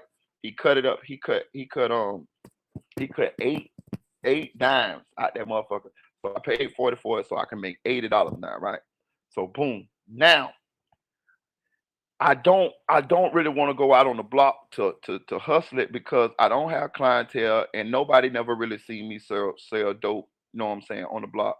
And it's just like an embarrassment type thing. I just didn't have enough balls just to jump out there and go to be chasing cars and running cars with these with the other, you know what I'm saying, with the regular corner boys, the ones that already been out there. So my plan, so what I do is I will wait till my daddy would go to sleep, right? My daddy go to sleep every night around about like 11, 12, right? But it still be people knocking at our door. And I used to sleep downstairs. Well, it was only a two-bedroom. So I slept on the couch, but my brother had the upstairs room, my dad had the other upstairs room. So I slept on the couch. And we had a den too. We had like two living rooms. We had a den and we had a living room, a regular living room. So when the people would come, I would sell them my dope, right?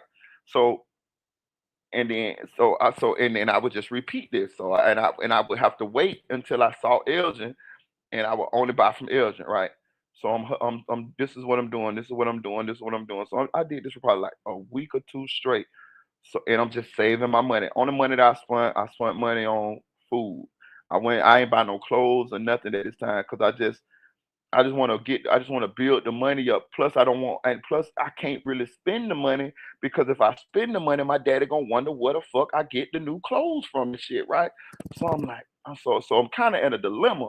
You know what I'm saying? I'm kind of like, I'm making the money, and I'm scared that some of these people gonna come back and tell my daddy that they bought drugs from me. But just so happened they didn't do it at that time. You know what I'm saying?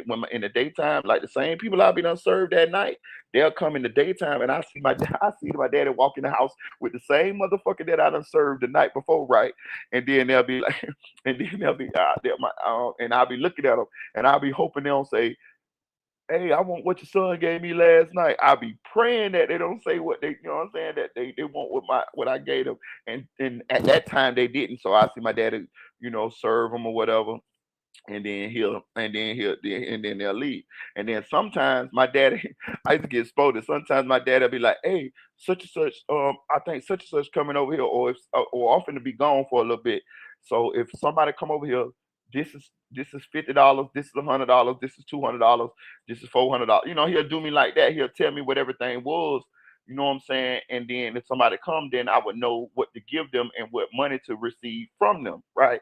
So what I would do is when he be gone, I would sell them my shit. You know what I'm saying? I would bag my shit up just like his, and I would sell them my shit. But I wouldn't sell them all my shit. Like I make one serve for every three serves or two serves that I made for him. You see what I'm saying? So when he come back, he would have money and he wouldn't be suspicious, and I be done made me a little bit of money too. Man, let me tell you something. It was such a good feeling to be able to make that type of money and never had that type of money in your pocket before. Like it was so easy. So like it was just it's so intoxicating to be had been broke, and now you got three, four, $500. You know what I'm saying, from shortstopping, because I'm pretty much shortstopping my daddy or whatever, right? Until one day somebody came in that bitch, and just so happened Elder had better drugs than my daddy. And when the dude came in there, he told my daddy, I don't want this right here. I want what your son sold me last night. And when he said that, my daddy looked at me like, what up, Smile Like Max? Yo. When he said that, my daddy looked at me like, what you mean what he sold you last night? He ain't say you sold you last night. He say, I be damned. Yes, he did. He sold me some good shit last night. So my daddy let the dude go. Um, and then he stepped to me like, what you like you selling dope? And I said, nah. He said, stop. He said, don't tell me no motherfucker lie. You selling dope, ain't you? I said, yeah, Dad. I had a little dope. I had sold him. I had found some. I told him I found it, and I saw. He say, so you selling dope? So he got mad at me and shit. Right now, the crazy part about it is, bitch, I'm selling dope for you. You know what I'm saying? Like when you leave and you tell me to give these people this and that, I'm still selling dope for you, and I ain't getting nothing out of it. You just buying me some food every day or whatever, and I ain't getting no new clothes, no new shoes, or nothing. I'm just hustling for you because you ain't home. You know what I'm saying? Or whatever. So he get mad at me. He get mad at me a little bit, whatever. So about a day or so later, he come to me. He do the same thing. He tell me to give these people this, and that. But check out what he do me this time. He say, you give him this, and that, and I'm gonna give you this much amount of money off of it. So if I sold somebody something for the 50, he gonna give me $20, or he gonna something like that, right? If I sold somebody for 100, he might give me $25 or $30. If I sold somebody, you know what I'm saying? So he giving me a little bit of money off the shit now. I guess because he realized that I won't that I might he might as well, since I'm headed down this path anyway. So that's how we doing it for a while. So as at this time, so after a while, I started going out. I started being comfortable. I started getting comfortable enough with the corner boys and knowing them enough and just hanging around them enough to where I could go out on the block with them and just chill or whatever. So after a while, I just got bold enough because I got familiar with them. I got cool with them enough to where I'm trying to catch me a couple dollars. I'm making me a couple dollars too. So I started catching a couple serves. I wouldn't catch a lot of serves in order to for somebody to say something, because that's another thing you don't want. You don't want nobody to be like, "Hey, you can't serve around here." Da, da, da, da. And they used to do that to certain people. You know what I'm saying? Nobody never did it to me, but I was afraid that they was gonna do it to me. So I would keep the amount of customers that I would serve to a minimum. Like I might catch if a customer came up to me first and I could serve them really quickly, I would. But when it came to like running the cars and muscling everybody out of serve, I wouldn't do that because I just didn't want to. You know what I'm saying? I just wanted to just get a little couple dollars, and I didn't want to be into that type of mix because I didn't want no static to happen from me. Um, Running to them cars. I didn't want nobody to say, "Oh, Cheat, you can't serve around here," because that's a big thing. What a lot of people don't maybe not understand. When you first get to a spot and you start selling drugs there, that could cause a lot of motherfucking drama and tension because you are now another person that's taking money out of the people that's already been there miles and out of their pockets. You one more person that's they got to fight with in order to make money right there in that spot. So a lot of people don't like that, and I didn't want to be in that type of situation. Now it never happened to me because of who I was and who my daddy was and who my brother and them was, but I didn't know that at the time, so I was just making sure that I didn't have to go through that. So I catch me a couple serves on the slide, whatever, whatever. But I'm slowly but surely being accepted as one of the corner boys, so I could come out there and serve and be out there and make a couple dollars without nobody saying nothing to me or whatever, whatever. So what happened after that is once my daddy saw me standing on the block, he pretty much had already put two and two together. So now instead of him instead of me middleman and serving for him, he just gave me my own dope. You know what I'm saying? He was like, okay, look, this is what it is now. But I'm still 15 now. I'm still a fucking kid at the time now, real shit. He give me my own dope, right? So he like, okay, look, here you go, $500 worth of dope. Bring me back 250. You get 250, I get 250. All right, bet, boom. So he give me the dope. Now that's at that time, that's a lot of dope for somebody like me. And that's another thing. Like when you out there doing it like that, it's a lot of shit can go down. You could walk off and motherfuckers could steal your dope.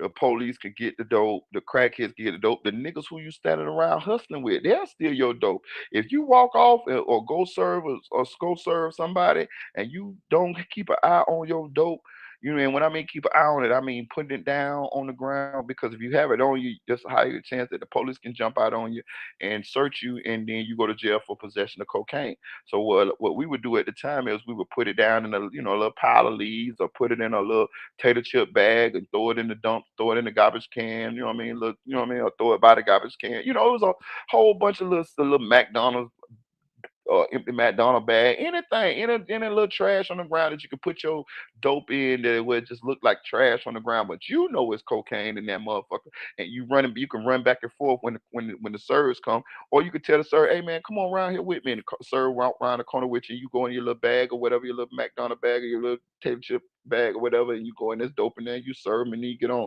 You know what I'm saying? They get on. So I'm doing this by now, right? So this how I'm getting money. So I still ain't bought no clothes yet, right? So, but now I feel like I can buy me something new now because my daddy already is understand, you know, that we already went into the business together. He already done gave me the shit to where I could hustle, and so he already knows just what I'm doing when I stand out there, or whatever. The corner boys already cool with me, you know what I'm saying, because you know they already let me serve over here. Ain't nobody done said nothing to me, so I decided to go. Downtown Orlando. I live in the inner city Orlando, which is really close to downtown. Like we used to walk to downtown. You know what I'm saying? I'm from the inner city Orlando. I'm from where the Citrus Bowl at, from where the Orlando Arena at, from the soccer stadium, all of that shit there. That's where I'm from. That area right there.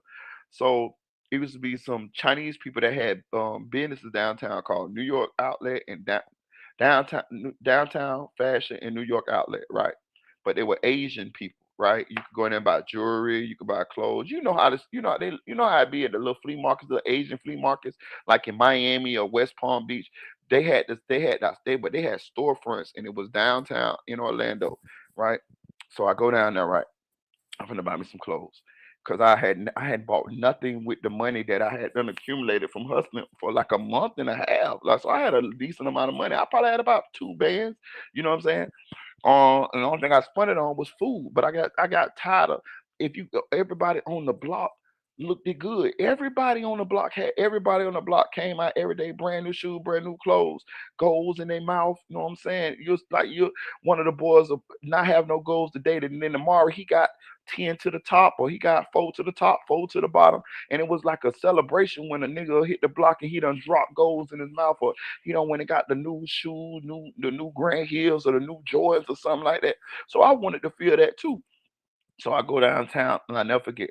I bought me some feelers and I bought me a pair of tan Dickie shorts with a shirt to match it, right? So soon as I bought it, bro, that shit felt so good. I went home, I took a bath that same day. I don't By this time I don't even go to school no more, right? My daddy had said something to me about going to school, but once I went to selling dope, he didn't even push the issue no more. He was like, "Fuck it," know what I'm saying? So I take a bath. I put the clothes on. Soon as I put the clothes on, I go straight to the corner. When I go to the corner and I bend that corner with the new feelers and the new clothes on, I had already went to the barbershop and got me an edge and shit. And at this time, I'm growing me a little fro and I'm twisting it up. This beginning of my dreads, right? I'm twisting it up. So when I hit the block, bro, you should have seen everybody turned around and saw me. They were so happy, like the corner boys, like they were so happy because they saw me doing something with the money, and now they could claim me now, because before, of course, I had a little pass because I'm my daddy's son and my brother's son, but now I was showing them the potential that I had in me, that I could be one of them. Okay, Jit coming up now. Jit got clothes. Jit, look at Jit. I'm talking about, bro. You should have seen them. They acted like I had just done hit the lottery or something. Everybody like, bro, Jit. They went to like hugging me and shit. Like, look at Jit. And I had the new feelers on that they didn't even have. You feel what I'm saying? The feelers that I had bought had just came out that day before or 2 days before or something like that. And I just happened to beat them to the shoe store before they got a chance to buy them. So I'm down that bit with the brand new feeler. They're like, yeah, I'm going to get them bitches right there. Them bitches so hard. Know what I'm saying? So that shit was just such a good feeling or whatever, right? And this and that, right? So now I'm beginning to feel accepted. I'm beginning to feel a part of something. You see what I'm saying? Like shit like that, there, right? So now, but I'm gonna tell you the trap with this shit, right? That was just one outfit, y'all. What the fuck I'm gonna wear tomorrow, right? So I'm gonna tell you what we're gonna wear tomorrow, and I'm gonna tell you how we do it. We gonna wear the same motherfucking outfit. I would tell you, like, where I'm from, when you buy a new outfit, that bitch get whoa back, at least back in the days. That bitch get whoa 3 days in a row on everything. Nigga, I'm wearing that bitch 3 days in a row, nigga. That bitch gonna get whoa 3 days in a row, nigga. Swear to God, nigga. I'm out that bitch trapping, hustling, or whatever with it 3 days in a row. But the trap is, once you done got fly and clean like that, you it's kind of like you gotta continue to keep up that image. So what you gonna do? You gonna hustle again and make you some more money, and you gonna go buy you some more shoes. You're gonna buy you some more clothes. You're gonna buy you some more outfits and shit like this. And that's kind of what it is, because you want to continue to keep yourself up. You want to continue to feel to look good, to look like to look presentable, pretty much. You know what I'm saying? But it's also kind of a trap too, because it puts you in the keep buying clothes type shit. You see what I'm saying? Instead of, what I'm saying, saving your money or whatever. You know what I'm saying? So pretty much a lot of your money goes on clothes and shoes and shit like that there, or whatever. And that's kind of the trap I had fell into, because I had got addicted to looking good. I had got addicted to wearing to looking presentable. You know what I mean? The girls start looking at you. You get a certain amount of respect in the hood. And plus, I'm noticing that all my homeboys is able to do this. You know what I'm saying? They able to continue to hustle and look good. So I got to continue to do the same. You know what I'm saying? Because it ain't no good feeling when you ain't got no new clothes on, or you looking kind of rough, or you done had them. You can go for about 3 days with them clothes, but what happened when you go? What happened when that fourth day come? You still got them same motherfucking clothes on. Nah, it's time to go on. You know what I'm saying? Hey, you gotta bathe, my nigga. You know what I'm saying? Like, you gotta go and switch that shit up, gang. You know what I'm saying? Rich Sabrina say real shit, real trap, baby. It started some way, same way. I'm telling you. So that's how it was or whatever, right? So That's what's going on at this time, y'all. So it's also used to be times where my daddy will front me dope, right? And I fuck up the money. You get what I'm saying? I'm still a teenager, right? I'm trying to keep up with the Joneses. At the same time, I still got to eat and I still got to make sure that I pay my daddy, right? Bro, listen, I tell you no motherfucking lie, nigga. I had fucked around and fucked up the money one time, right? Just buying clothes. And then there's another thing. I started going to the club, right? So I'm like 15 years old, and I'm going to the grown people club. I remember I went to see Bone Thugs and Harmony. I remember I went to see so this back in the days. I remember I went to see Mystical. You know what I'm saying? A lot of people, Lost Boys, Luke. Um, but I'm not old enough to be in these clubs. But they let me in, and I'm going with the corner boys. So I'm going to the club. So buying liquor, all this type of shit. And I'm like, listen, I'm telling you, like 15 years old, man. Like in this shit with grown people, like feeling on girls, grown girls fucking on me. You know what I'm saying? Like for real, like grown women to take a nigga home. I'm 15 years old, grown women taking me home and fucking on me and shit. Real shit. Like, you know what I'm saying? Crazy. Like, but it was going down. And I fucked around and fucked up the money from the bomb, right? One thing about my daddy, my daddy like big worm, bitch. Like he love you. Don't get it twisted. But if you ain't got that motherfucking money, you in some trouble. And that's it. And now what happened? I fucked around and had them fucked up the money. And my daddy, he'll give you like a day or so in order to bring the money back, or he'll ask you how much you got. You got to think I'm still staying with my dad at the time, so he'll be like, "How much you got?" And you'll be like, "Oh, I got a little bit left." You're like, "All right, well, bring me what you bring the money that you got, and then just pay me the rest when you get done with it." Nigga, I ain't got none of the money. I ain't got none of the money. I might got $100 left. So now I got to go to other drug dealers to buy 8 balls and try to flip them bitches in order to get the 250 that I owe my daddy from the $500 bomb that my daddy done gave me, right?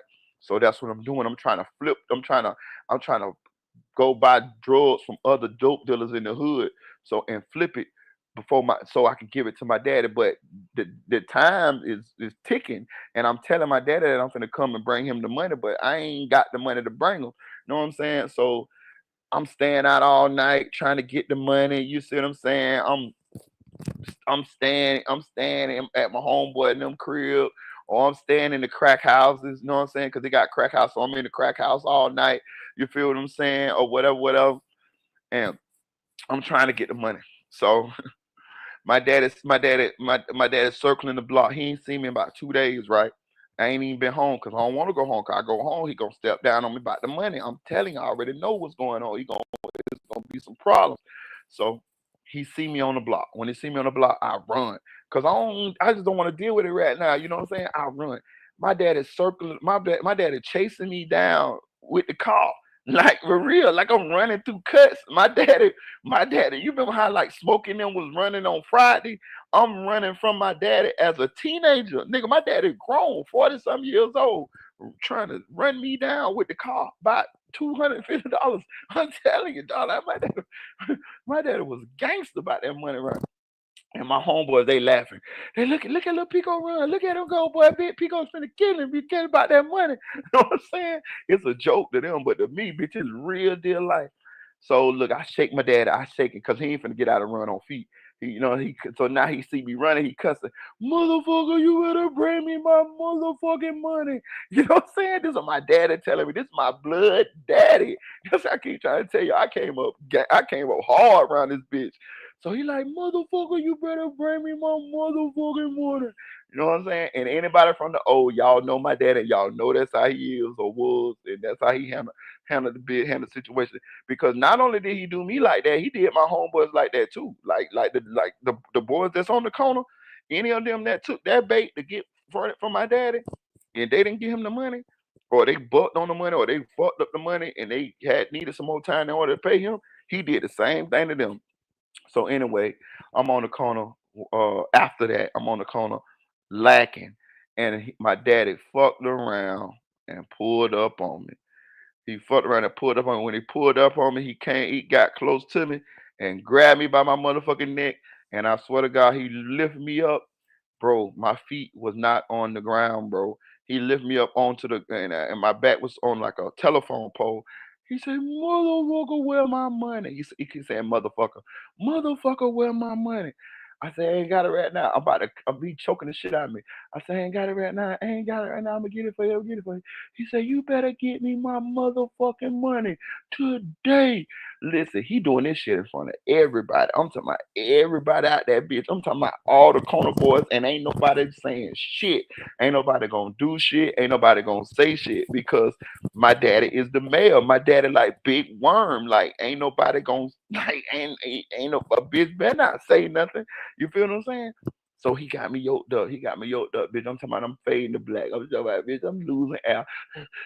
I'm just praying he let me down. You know what I'm saying? Because one thing about this, my daddy, so I ain't finna swing on him or do none of that shit right there or whatever. You know what I mean? I always have respect. You know what I'm saying? So he dropped me down or whatever, bitch. You know what I'm saying? So he let me go. He pull off, you know what I'm saying? So when he pull off, all my homeboys, they laughing at me. They like, yeah, boy, we see Pico over to kill your ass about that motherfucking money. You better pay him his motherfucking money. This, that, that. You know what I'm saying? So once when that would happen, they would all laugh at me. Like that would always be like the running joke for a while. You know what I mean? Pico just jumped on a little Pico about his money. You know what I'm saying? Like, you know what I'm saying? Like I never listen. I never had no animosity toward my daddy for it. It was just something. It was just something that the nigga went through. You know what I'm saying? With no, I can't explain it. It was when you look back, when you look at it now, hindsight, and I'm grown and I'm adult and I got kids of my own. You look at it like, wow, really? Like like really? That's really what happened? Like really? That shit used to really go down a father and son? Yeah, but back then, I, I, I I can't say I thought it was normal because I ain't never seen nobody else daddy do them like that. But it just was a reality to me. It was my reality. So uh, I can't explain it, but I just never felt any kind of way about it. I was embarrassed when it went down, but I never hated my daddy for it. I never disliked him for it. I never You know what I mean? I never like you know what I mean. What I would do is I would go and get the money, and you know, and however long it took me, whether it took me another day or two or whatever, I would go and make the money. When I made the money, I would pay him the money, and we would be back cool. As long as you pay him his money, you back cool. Hold on, I'm telling you another thing in that. Once you pay him the money, you know what happened, right? You know what my daddy gonna do?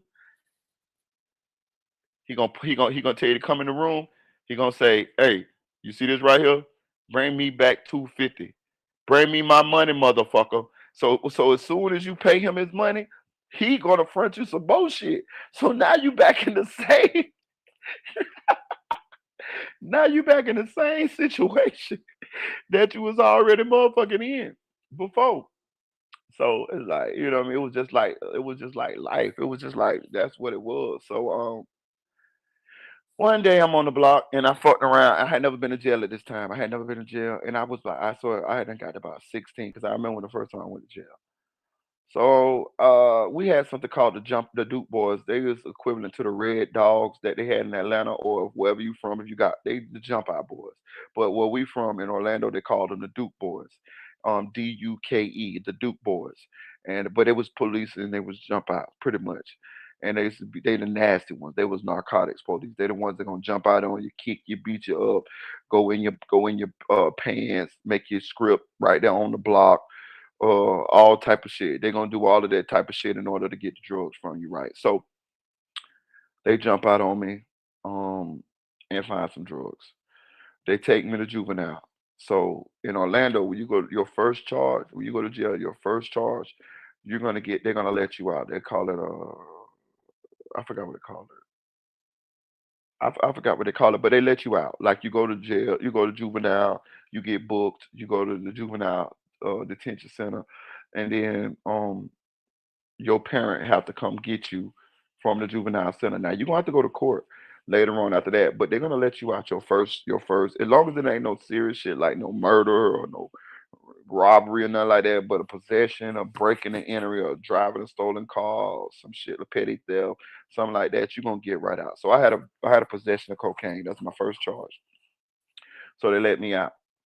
When they let me out, I was in there for 24 hours. I went this day.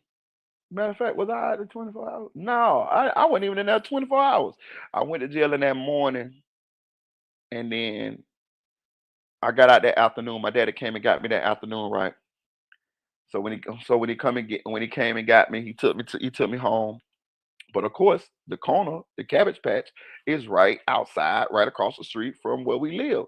So I come outside. When I came outside, bruh, you ever seen that movie? What that movie is? A Bronx Tale? Is that a Bronx Tale where he went to jail and he got out and all the mafia dudes was clapping and shaking his hand and rubbing his head and shit. That's what happened to me when I got out of jail for the first time and them niggas seen that I didn't snitch or nothing like that. All the corner boys, all the boys on the corner was happy. They was like, yeah, you know what I'm saying? They were like, yeah, like I'm talking about they was like, bruh, it was like a rite of passage, like to go to jail and to get out and to not have snitched or nothing like that. And they saw you hold it down. They saw you ain't telling nobody. They saw you just go and you a kid, but it's your first time going. So it don't always go like that. Sometimes, you know, the kid come out of certain people when they first time going to jail and they go to crying and they go to telling on people and they go to just trying to get out and they just turn back into kids. Well, that didn't happen with me. I just went on to jail. They put the handcuffs on me. I went on to jail and just went on through whatever they had me going through, and then my daddy came and got me. So when they seen that, I swear to God, bro, it was like they was saying like it made me feel more. I don't know how I'm gonna say. Um, accepted. It made me feel more, and I guess at that point it made them accept me more too, because they saw that I was somebody that was gonna hold it down. That I wasn't that if I go to jail, I'm not gonna throw nobody else under the bus. I'm not gonna snitch. I'm not gonna do this. And again, I got the shit from my daddy, and he the one came pick me up. I never told on him or nothing either. You feel what I'm saying? I went on and. Hey, yeah, I went to jail. That's just what it is. Like to be honest with you, my daddy didn't even like chastise me about it. He asked me what happened when he picked me up, and I told him what happened or whatever, whatever. And he told me what I need to do better so that shit don't happen no more. But he didn't really like chastise me and say, "Oh yeah, you shouldn't have been out there." Da, da, da. No, he didn't do none of that. Cause again, he was the one who was fronting me the shit in order for me to go out there and make some money for myself and make money for him too at the same time. So that's what happened. So now I'm official a member of the Corner Boys. I'm official now. I done been to jail. I'm hustling on the block. Um, I done been out here for a couple of almost probably close to a year now, maybe 6 months to a year because I was 15 at first and then I ended up turning 16. I caught my first charge at 16.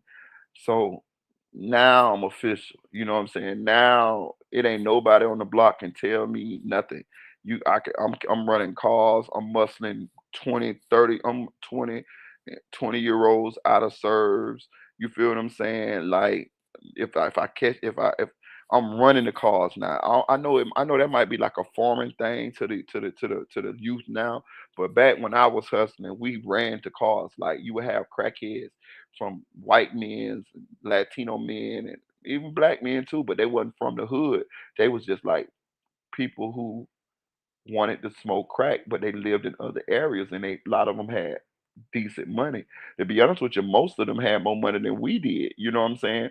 And when we would see their car hit the block, we'd be like, "Oh, there go Cadillac, man. Oh, there go Benz, man." We done gave them all names. You know what I'm saying? Because of the cars that they drive. Because and the more expensive car they drive, the more money that they would spend. And those would be the ones that you would want to try to get that serve the most. You know what I'm saying? So you know you gonna when you see them hit that corner, you gonna strike out. You striking out, and sometimes we would get to the window of the car before the car even stop. Sometimes we would dive in the car like our whole half of our bodies is in the car from your waist up is in the car. The man driving the car. You diving in the car, go, go, go, go. Can you imagine somebody feet hanging out the driver's side of the car while the man driving, and the reason why you telling him to go is because you got 5 or 6 other of your homeboys that's trying to get to that serve just like you, and you like go, go, go, and at the same time you got your dope in your hand and you asking what you want, what you want. He like, I want a 200, I want a 200. So now you trying to serve him the 200. You know what I'm saying? While he's driving to get away from your other homeboys. We used to do this shit in the broad open daylight. I'm talking about. So you serve him the 200.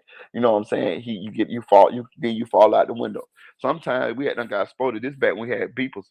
You try to put them on your beeper. You know what I'm saying? Hey man, this my beeper number, man. Beep me, hit me up, man. So you ain't gotta come around here and deal with all this shit. You ain't gotta worry about all these people running to your car. Plus I got the good shit. You know what I'm saying? You like this shit, right? Yeah, yeah, I like it, man. Da da da da.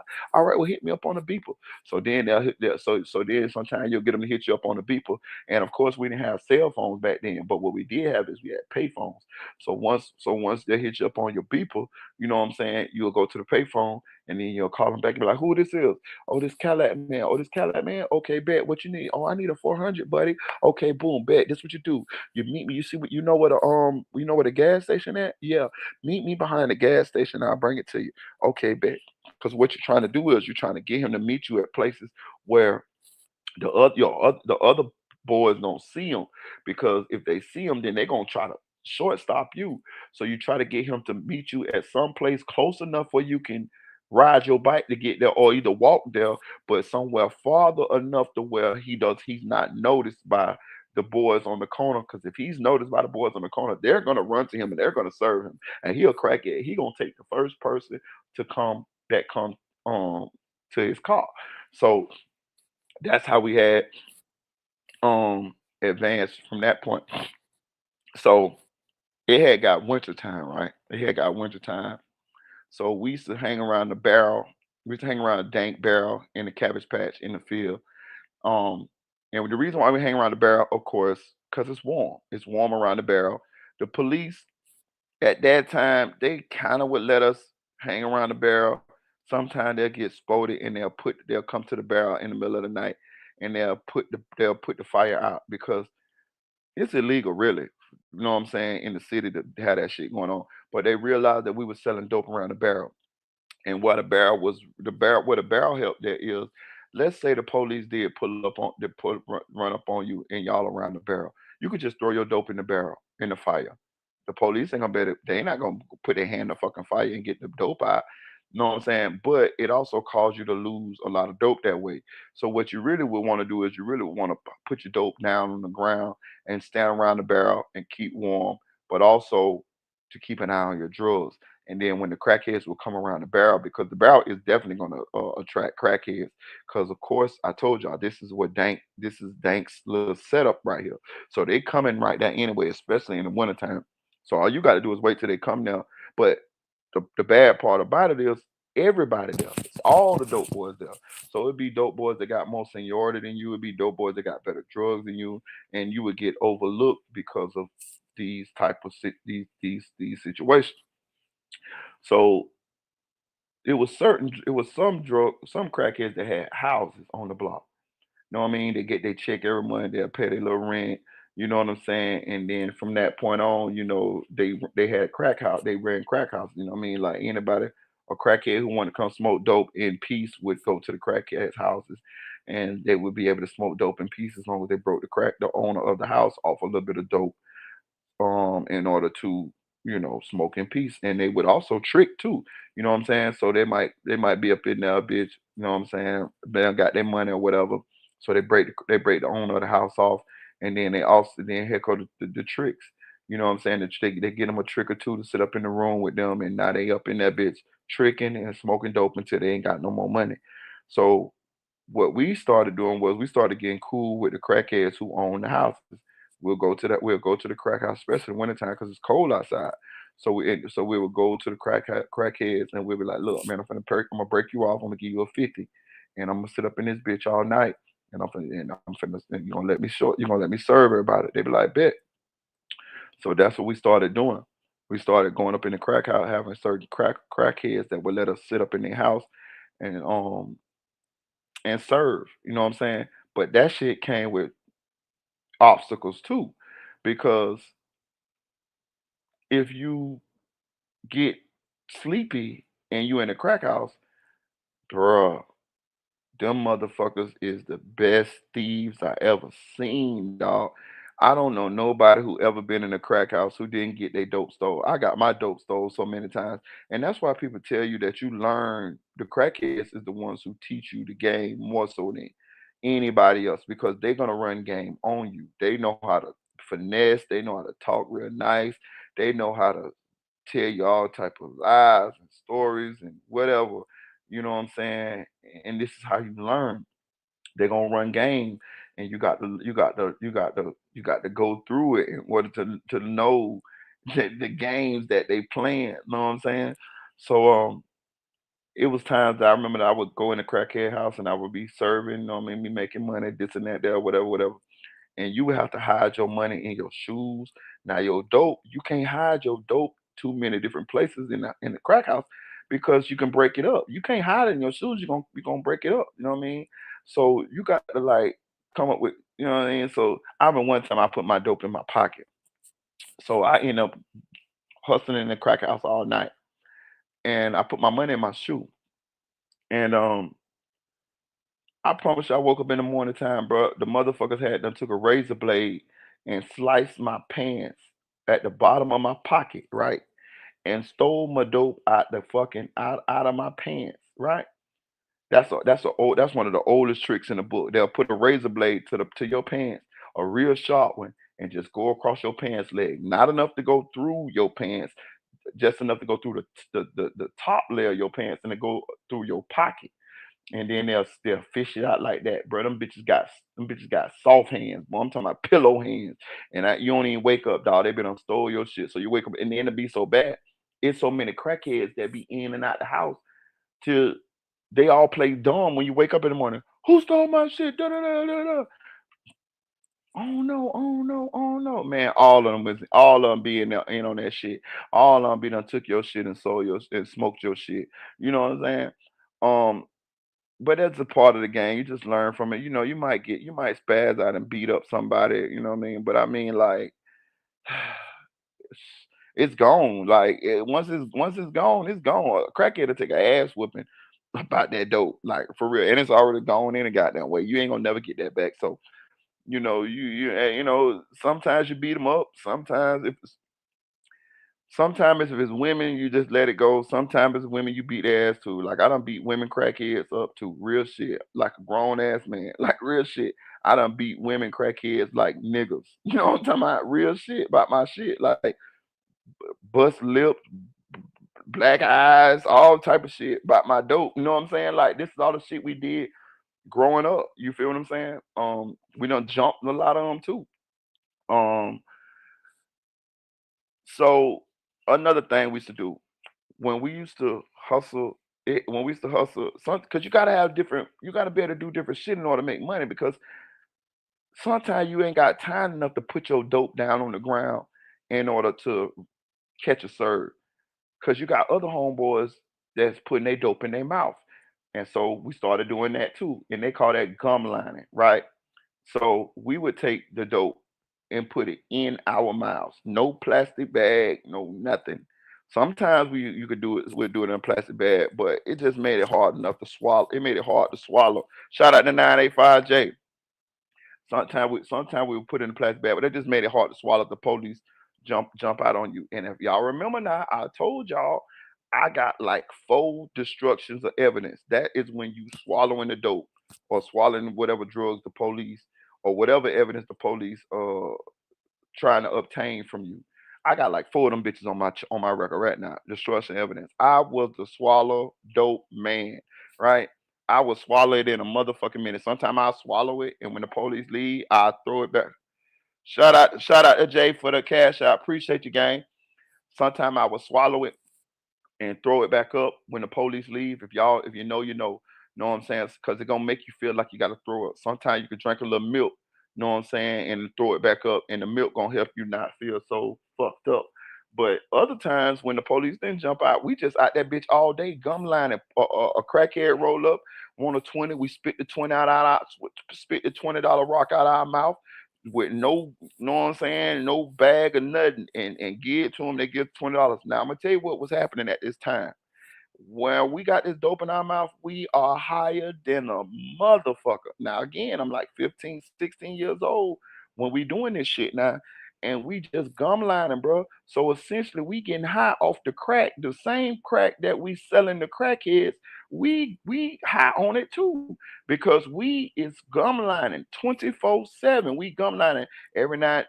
So and then your mouth will get dry, so you'll drink your water or something to keep your mouth dry, and you gonna continuously spit. You're gonna continue to spit. But also, if you got that real good dope, that iron, that bitch gonna eat up the inside of your jaw. You're gonna end up spitting out little like the skin in your jaw. That shit gonna burn that shit. So periodically throughout the day, you're gonna feel your skin. You're gonna be to feel your skin in the inside of your jaw. It's gonna be peeling. So what you do is you just roll your tongue around like, damn, my skin peeling. And then when it break off, it don't hurt, and it don't hurt when it's breaking off. You just break it off, you just spit it out because the cocaine is burning the skin inside your jaw. It's burning that motherfucker. It's burning it. But shit, that's just what we had to do. So one time, I ended up swallowing a 8 ball. I swallowed the 8 ball. Police jump out on me. I swallowed an 8 ball. When I swallowed the 8 ball, I don't really remember too much of what happened after I swallowed the 8 ball. But all I remember is I woke up in the hospital with all my clothes cut off me, and I was strapped to the bed. And I think I told y'all this story, part of the story before, when I woke up in the hospital, and I was like, what the fuck? Like I'm fighting shit. And the lady said I had a seizure. And I was like, nah. She's like, yeah, you did. And then I started remembering, and I remembered that I thought it was a dream, but it was real, and I was fighting the doctors and shit. But what had not happened was when the police jumped, I don't mean I swallowed the dope. I OD'd. What I'm saying? I'm like 15, 16 years old. Tell you, I used to do some shit. So I OD'd. So when I OD'd, they took me to the hospital, and when they took me to the hospital, they put a catheter in my penis, real shit, and they cut all my clothes off me, like cut them off me, like straight down the middle. My clothes was still on the bed, but they was cut off of me, like cut straight down the middle. The shirt, the pants, everything. They didn't unbutton shit. They cut everything off, and they strapped me to the bed like a crazy person, and that's how they had me. So when I woke up, the nurse told me that I had a seizure, and I'm like, damn, I had a seizure. Like, yeah, you had a seizure. You know what I'm saying? But I didn't believe it at the time. But then when she went to telling me, I went to remembering, but it felt like a dream, but it really was a seizure. Um, and how Orlando Police Department would do it, they don't want to pay your medical bill. So what they'll do is they'll take you to the hospital, and they'll issue a warrant for you a couple of days later, and that's what they did to me. I ended up going to the hospital for but they charged me with destruction of evidence. They gave me they put a catheter in my penis, and then the hospital gave me this tall ass glass of charcoal. It was water, but it was charcoal, and I swear to God, like it looked like the real charcoal that you do on the grill. Them bitches had a thing full of charcoal with a big thing of water, and they made me drink it.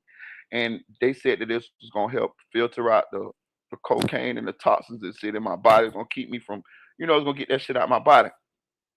I'm thinking I'm gonna be good, you know what I mean, after I get out of here or whatever. So I ended up taking the shit. Taking the shit. I drunk the whole shit, right? So I had one of my homeboys from the corner.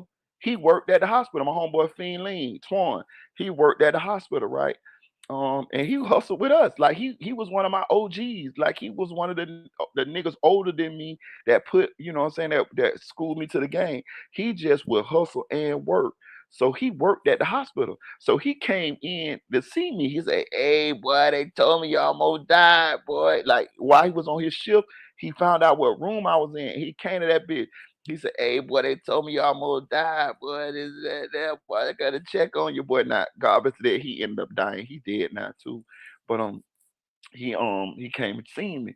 So I'm like, no, I'm good. This and that, there, whatever, whatever. He's like, I know you gonna be here. I'm like, oh no, man, shit. So anyway, make a long story short, um, My stepdaddy and his my stepdaddy came up there, which is my mama's ex-boyfriend, but that's my sister and my brother daddy. My mama got two kids from him. He came up there and he brought me some clothes, right? He came over here and seen me, and then he went to the store and got me some clothes, and he came back and brought me some clothes. Him and his old lady, right? So when he brought me the clothes, I told him thank you because I said they had cut my clothes. I said because when I leave here, I'm not gonna have no clothes to put on, right? He's like, okay, bet. So they wasn't in the streets. They just came to check on me because they had heard what had happened to me. You know what I'm saying? So they was just coming to check on me. And again, I was still a kid to them, but I'm a full fledged in the streets, really. So anyway, he bring me the clothes or whatever, the shoes and shit. Look, just the regular clothes, little Walmart clothes and shit. Just something to put on till I get to the house or whatever, whatever. You ain't like he spent no hell of a money, but I appreciate what he did. You know what I'm saying? But I'm just trying to give y'all an idea what type of clothes he brought me so I could leave the hospital, right? So they left me, right? So this happened. They took me to the hospital that night before 4 day in the morning. By the time he brought me the clothes, it was probably like 4 or 5 that afternoon. So he leave. So when they leave, I'm ready to go now. You feel what I'm saying? I'm ready to go. My dad, listen, my daddy never came. My daddy never came to the hospital to see me. There's some other shit too. My daddy never came up there at all. Period. He never came to the hospital to see me. Nobody on my daddy's side of my family came up to see me. Did I care? No, not really. I'm pretty much full self sufficient at this time. Like I wasn't even thinking like that. But my stepdaddy did come. So anyway, when he leaves, um, I'm ready to fucking go. I'm like, I feel okay. Like I'm ready to go. And I know this ain't no motherfucking police here. Bitch, ain't no police here, nothing. I'm finna get the fuck out of here. Nigga, I pulled the IV out my arm. I pulled the IV out my arm. Blood started squeaking on the ground, squeaking on the I'm about 15, I'm about 16. Yeah, I'm about 16 now. So blood started coming out the little hole where they put the IV at. It's squeaking, it's shit squeaking, spurting on the ground and shit. So I used the sheets on the bed to kind of stop the blood, and I put on the clothes. When I put on the clothes, bitch, I walked right out the hospital. And the crazy part about it, the hospital is right down the street from the hood. The hospital is about 5 blocks away from the hood. And make it so bad, it's the same hospital I was born in, ORMC, Orlando Regional Medical Center. That's where I was born at, and that's where I was at. I took that shit out my arm and put them clothes on and walked right out the hospital and went right back to the block and bought me some more dope and went right back to serving, right? Right back to motherfucking serving, dog. Like, I'm telling you, dog, like, a niggas be out there, dog. Like, that's why I be trying to tell y'all when motherfuckers be trying to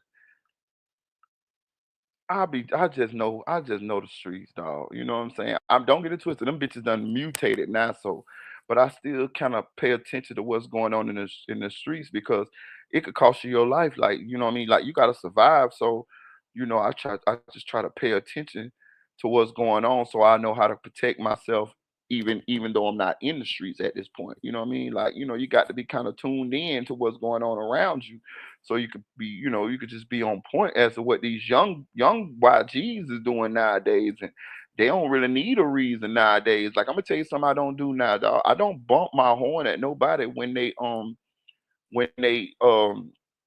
taking too long to run to go at a light or driving erratic. I don't do that shit because they'll kill you about that shit too now. Know what I'm saying?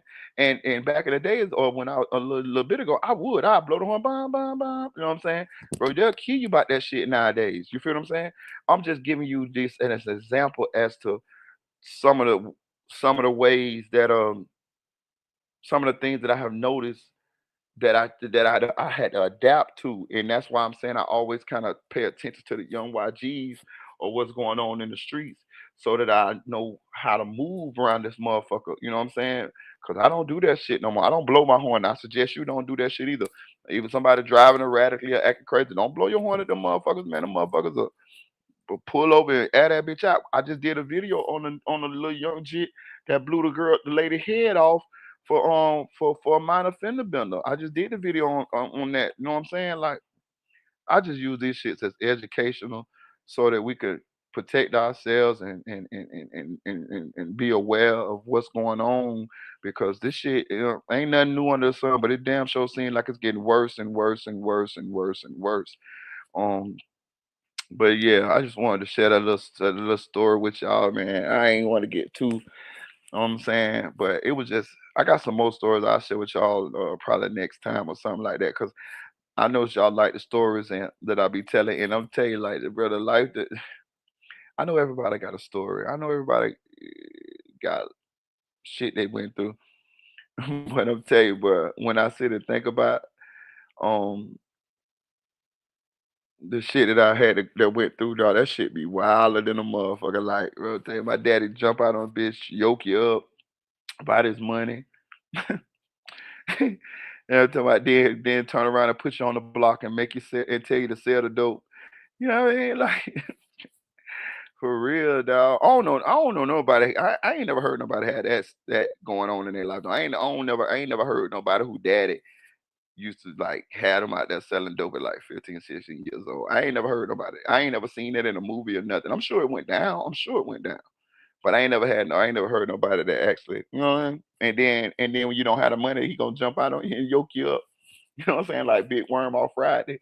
But I love my old boy. He finna have a birthday here soon. You know what I'm saying? He retired. He out the game. He ain't never have to go to jail enough for the dope and nothing. Oh, my daddy ended up owning the club too. He ended up owning his own club. And but this was before. This was when I was like real young, like 5 or 6 years old. He owned his own club, and I used to go to the club sometime, and he would open the arcade machine to where you could just put. He'll give you 1 quarter, and you could just keep putting the same quarter in and playing the arcade game, and he would do that for me or whatever, whatever. So I told you he's a great dude, man. He's a great dude, man. He's a hell of a guy, man. I guess I came up on the goddamn like Frank Lucas or somebody, man. My dad like one of them motherfuckers and stuff. But I'm gonna get off this live, man. It's 3 hours.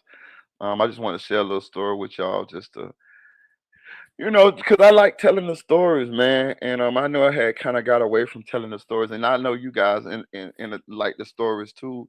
And I just want to share the story, some of these stories with y'all. You know what I'm saying? Like it's I know they got this thing on TikTok now they call story time. I might get me a TikTok and start telling story time on them bitches. But I always like sharing these stories with y'all. You know what I'm saying? And I think y'all like them bitches too. And I got plenty more. And I'm gonna share some more with y'all. But I'm gonna get off this thing. Shout out to Richard Spring TV. Shout out to 985J. Shout out to Slime Like Matt. Shout out to my girl Tanel Bowen. Shout out to Nate Said it. Shout out to the Chicks 1000, aka the Chick 1K. Shout out to Denise. Shout out to Silk Foster Jr. Shout out to Marathon Kev. Shout out to Flyboy Micro 4. Shout out to Nephew for real. Shout out to Anonymous One. Shout out to Eddie. Shout out to Deputy Euler. Shout out to Audio Crack 22. Shout out to SLK. Something like Cloud TV. Yo, Inglewood. Um, who else? Who else? Did I say anonymous ones? What if I didn't? I'm gonna say it again. Shout out to my girl Tamara Jackson, aka Peanut. Shout out to my girl Invisible Woman. Shout out to Randy. Appreciate your gang. Who else? Who else? I want to make sure I get everybody a shout out, man. I want to make sure I get everybody a shout out, man. Shout out to Mr. 36. Um, I don't know. I think I gave her. I gotta find where nephew at too. I ain't seen nephew for real in a while too. Look, man. Another thing. Look, man. We gotta find out what's up with our boy Hood Educated, man. I ain't seen Hood Educated in a while. You know what I'm saying? I don't know him personally, but I am a fan of his content, and I just want to make sure he okay. You know how y'all check on me and make sure I'm all right, man. If y'all know anything as to what's going on with Hood Educated, man, please make sure you hit me up. Follow me on Instagram, Maritaboy1, Meritaboy with the number one. Follow me on Instagram and let me know what's up if you can find out what's going on with Hood Educated, man. Also, hold on, let me do this for my boy. I'm finna do this for my boy.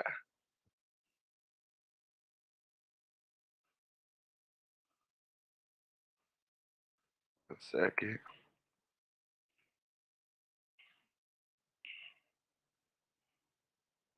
What's going on? Okay.